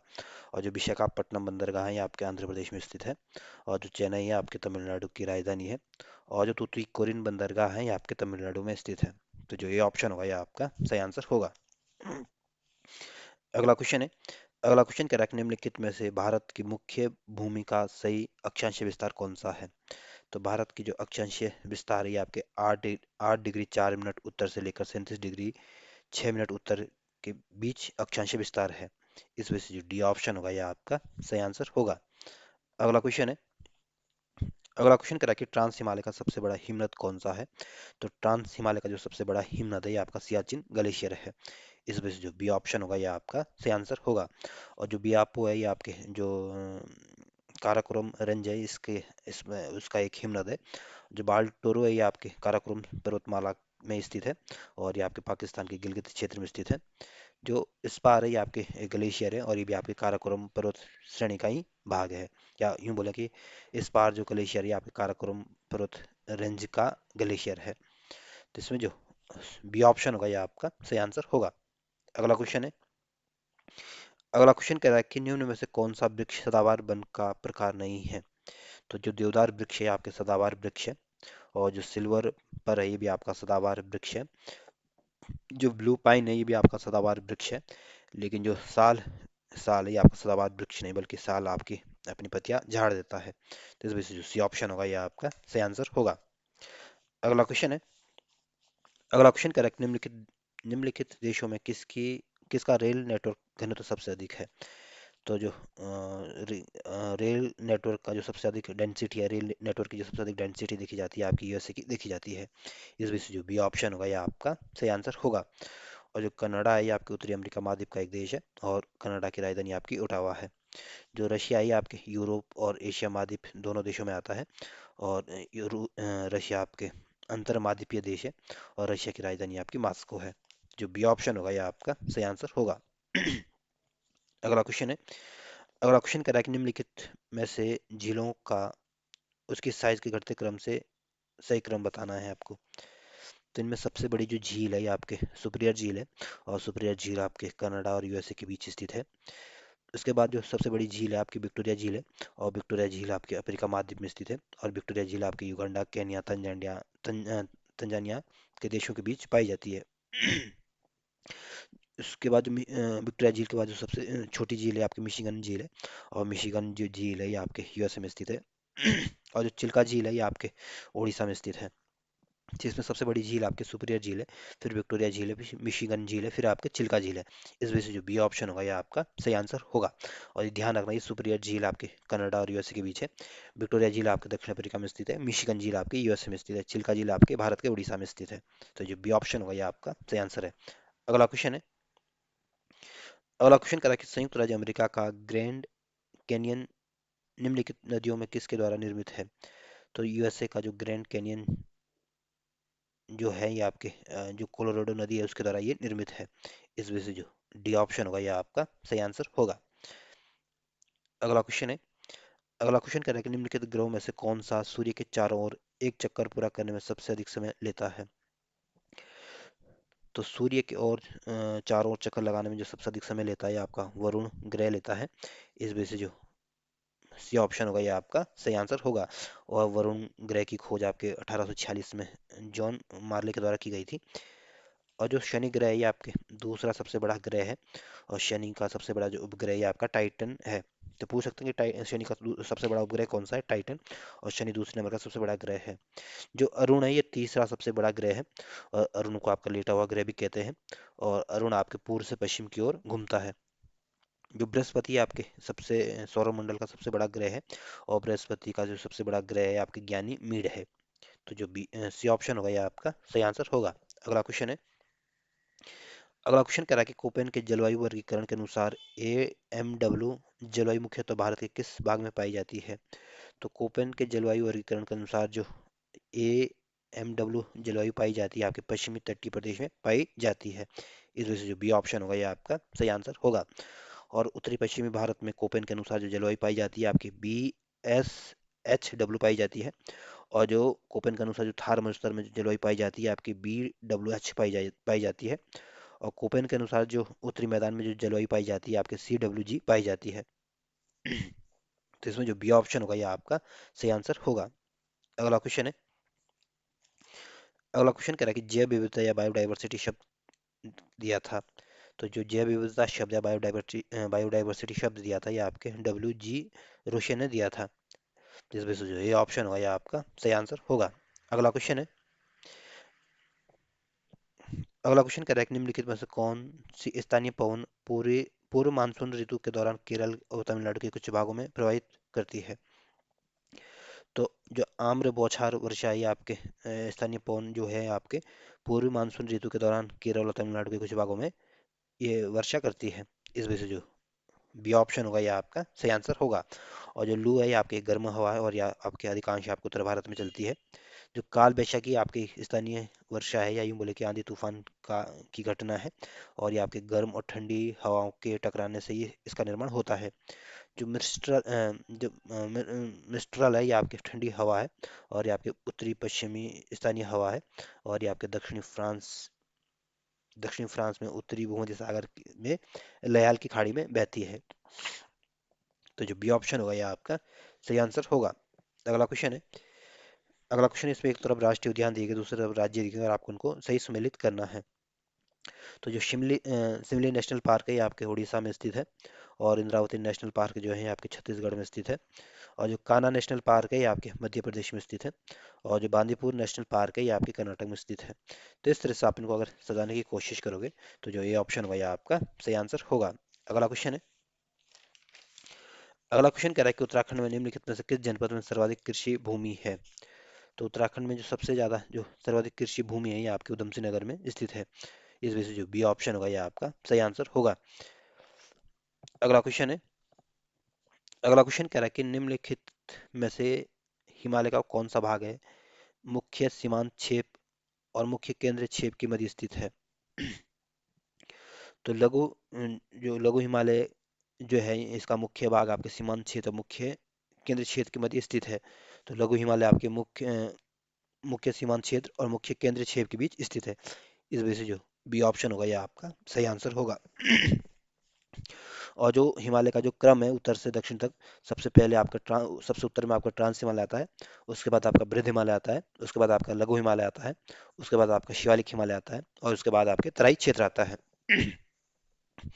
तो जो बी ऑप्शन होगा ये आपका सही आंसर होगा। अगला क्वेश्चन है, अगला क्वेश्चन कह रहा है कि उत्तराखंड में पशुपालन के संदर्भ में निम्नलिखित कथनों पर विचार कीजिए और दिए गए कुट का आपको सही आंसर बताना है। पहला कथन कह रहा है कि पशुपालन कृषि एक अनुपूरक व्यवसाय है। तो पहला कथन बिल्कुल ठीक है, उत्तराखंड में कृषि के साथ साथ आपके पशुपालन भी किया जाता है। दूसरा कथन कह रहा है कि पर्वतीय क्षेत्रों में पर्यावरण क्षरण से भेड़ पालन प्रभावित हुआ है। तो पर्वतीय क्षेत्र में पर्यावरण क्षरण से भेड़ पालन को इतना प्रभावित नहीं किया है। तो इसमें पहला कथन तो ठीक है, दूसरा कथन गलत है। इस वजह से जो ए ऑप्शन होगा यह आपका सही आंसर होगा। अगला क्वेश्चन है, अगला क्वेश्चन एक तरफ आपके हवाई अड्डे दिए गए दूसरी तरफ इनके जनपद दिए गए और आपको इनको बताना है इसमें कौन सही सुमेलित नहीं है। तो जो नैनी सैनी हवाई अड्डा है ये आपके पिथौरागढ़ में स्थित है, ये सही सुमेलित है। जो गोचर हवाई अड्डा है ये आपके रुद्रप्रयाग में नहीं बल्कि आपके चमोली में स्थित है, ये सही सुमेलित नहीं है। जो चिन्याली सैंड हवाई अड्डा है ये आपको उत्तरकाशी में स्थित है, ये सही सुमेलित है। और जो पंतनगर हवाई अड्डा है ये आपको उधमसिंह नगर में स्थित है, ये सही सुमेलित है। तो जो बी ऑप्शन होगा ये आपका सही आंसर होगा, क्योंकि गोचर हवाई अड्डा आपके रुद्रप्रयाग में नहीं बल्कि आपके चमोली में है। अगला क्वेश्चन है, अगला क्वेश्चन में एक तरफ वन्य जीव अभयारण्य दिए गए दूसरी तरफ राज्य उत्तराखंड के जनपद दिए गए और आपको उनको सही सुमेलित करना है।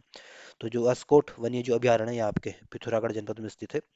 बिनसर वन्य जीव अभयारण्य जो है ये आपके अल्मोड़ा जनपद में स्थित है।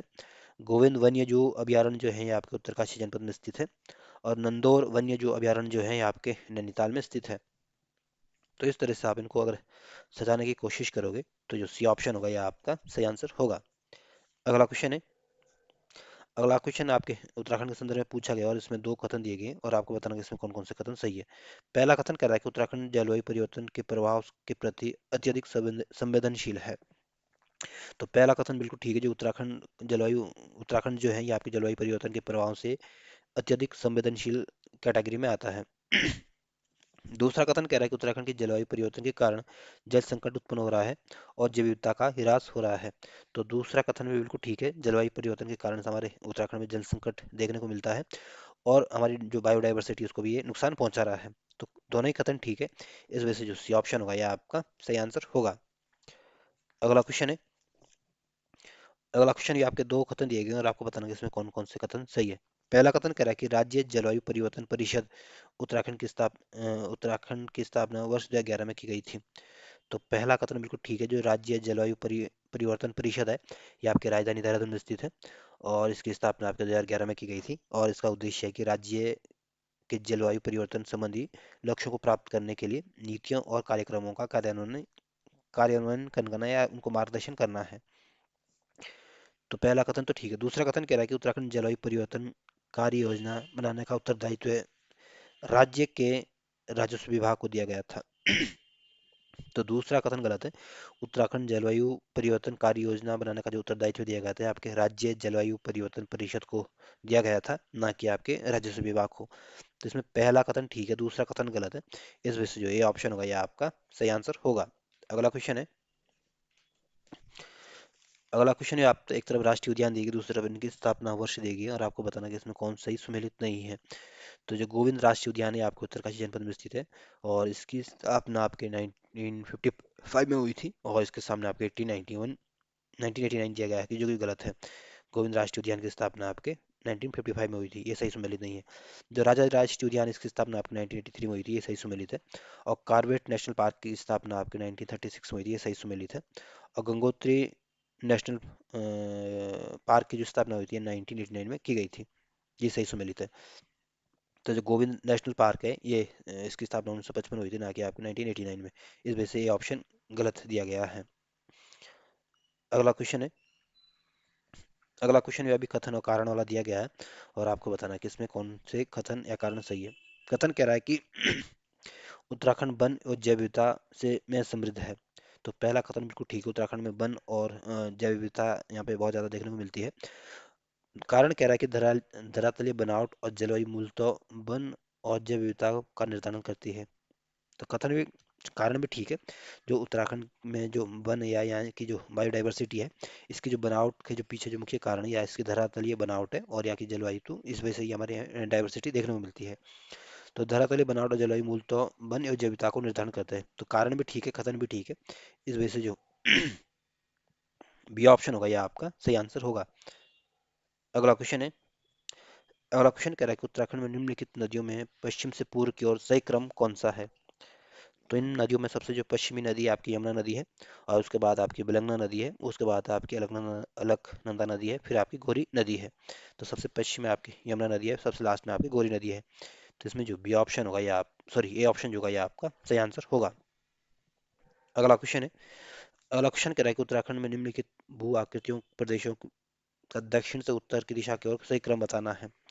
तो सबसे दक्षिण में उत्तराखंड में आपके तराई क्षेत्र देखने को मिलेगा और तराई क्षेत्र के उत्तर में आपको शिवालिक रेंज देखने को मिलेगी और शिवालिक के उत्तर में आपको लघु हिमालय दिखेगा और लघु हिमालय के उत्तर में आपको महान हिमालय दिखेगा और महान हिमालय के ऊपर आपको ट्रांस हिमालय दिखेगा। तो जो सी ऑप्शन होगा यह आपका सही आंसर होगा। अगला क्वेश्चन है। अगला क्वेश्चन कह रहा है कि भारत की जनगणना 2011 के अनुसार लिंग अनुपात के अवरोही क्रम उत्तराखंड के जनपदों का समूह कौन सा सही है। तो 2011 की जनगणना के अनुसार जो लिंग अनुपात देखा है तो सबसे ज़्यादा लिंग अनुपात आपके अल्मोड़ा जनपद में है, उसके बाद आपके रुद्रप्रयाग जनपद में है, फिर आपका टिहरी गढ़वाल में और आप उसके बाद आपके हरिद्वार में है। इस वजह से जो ए ऑप्शन होगा यह आपका सही आंसर होगा। अगला क्वेश्चन है। अगला क्वेश्चन कह रहा है कि एक तरफ खनिज क्षेत्र दी गई, खनिज दिए गए, दूसरी तरफ इनकी अवस्थिति दी गई है। आपको बताना है कौन सही सम्मिलित नहीं है। तो डोलोमाइट जो है ये आपके देहरादून और पिथौरागढ़ जनपद में देखने को मिलते हैं। सोप स्टोन भी आपके चमोली और बागेश्वर जनपद में देखने को मिलते हैं। ग्रेफाइट जो है ये आपके अल्मोड़ा और नैनीताल जनपद में देखने को मिलते हैं। लेकिन जो सिलिका सैंड है ये आपके पौड़ी गढ़वाल में नहीं देखने को मिलेंगे। इस वजह से जो डी ऑप्शन होगा ये आपका सही आंसर होगा। और सिलिका सैंड उत्तराखंड में आपके टिहरी गढ़वाल देहरादून नैनीताल जनपदों में देखने को मिलेंगे। इस वजह से जो डी ऑप्शन होगा ये आपका सही आंसर होगा। अगला क्वेश्चन है। अगला क्वेश्चन कह रहा है कि इसमें कथन, दो कथन दिए गए और आपको बताना है कि कौन कौन से कथन सही है। पहला कथन कह रहा है कि बन रावत पिथौरागढ़ जनपद के निवासी है। तो पहला कथन बिल्कुल ठीक है, जो बन रावत है ये आपके उत्तराखंड का जो सबसे पूर्वी जनपद है पिथौरागढ़ जनपद, वहाँ के निवासी है। दूसरा कथन कह रहा है कि बन रावत वन विभाग द्वारा प्रतिबंधित किए जाने तक स्थानांतरणशील कृषि करते थे। तो दूसरा कथन भी ठीक है, जो बन रावत जो है ये पिथौरागढ़ के निवासी हैं और इनको वन विभाग द्वारा जो प्रतिबंधित किए जाने वाले क्षेत्र होते थे इसके बावजूद भी ये आपके स्थानांतरणशील कृषि करते थे। तो पहला कथन भी ठीक है, दूसरा कथन भी ठीक है। इस वजह से जो ए ऑप्शन होगा यह आपका सही आंसर होगा। और दोस्तों अगर आपको ये वीडियो पसंद आती है तो इसको अपने यार दोस्तों के साथ जरूर शेयर करना। धन्यवाद।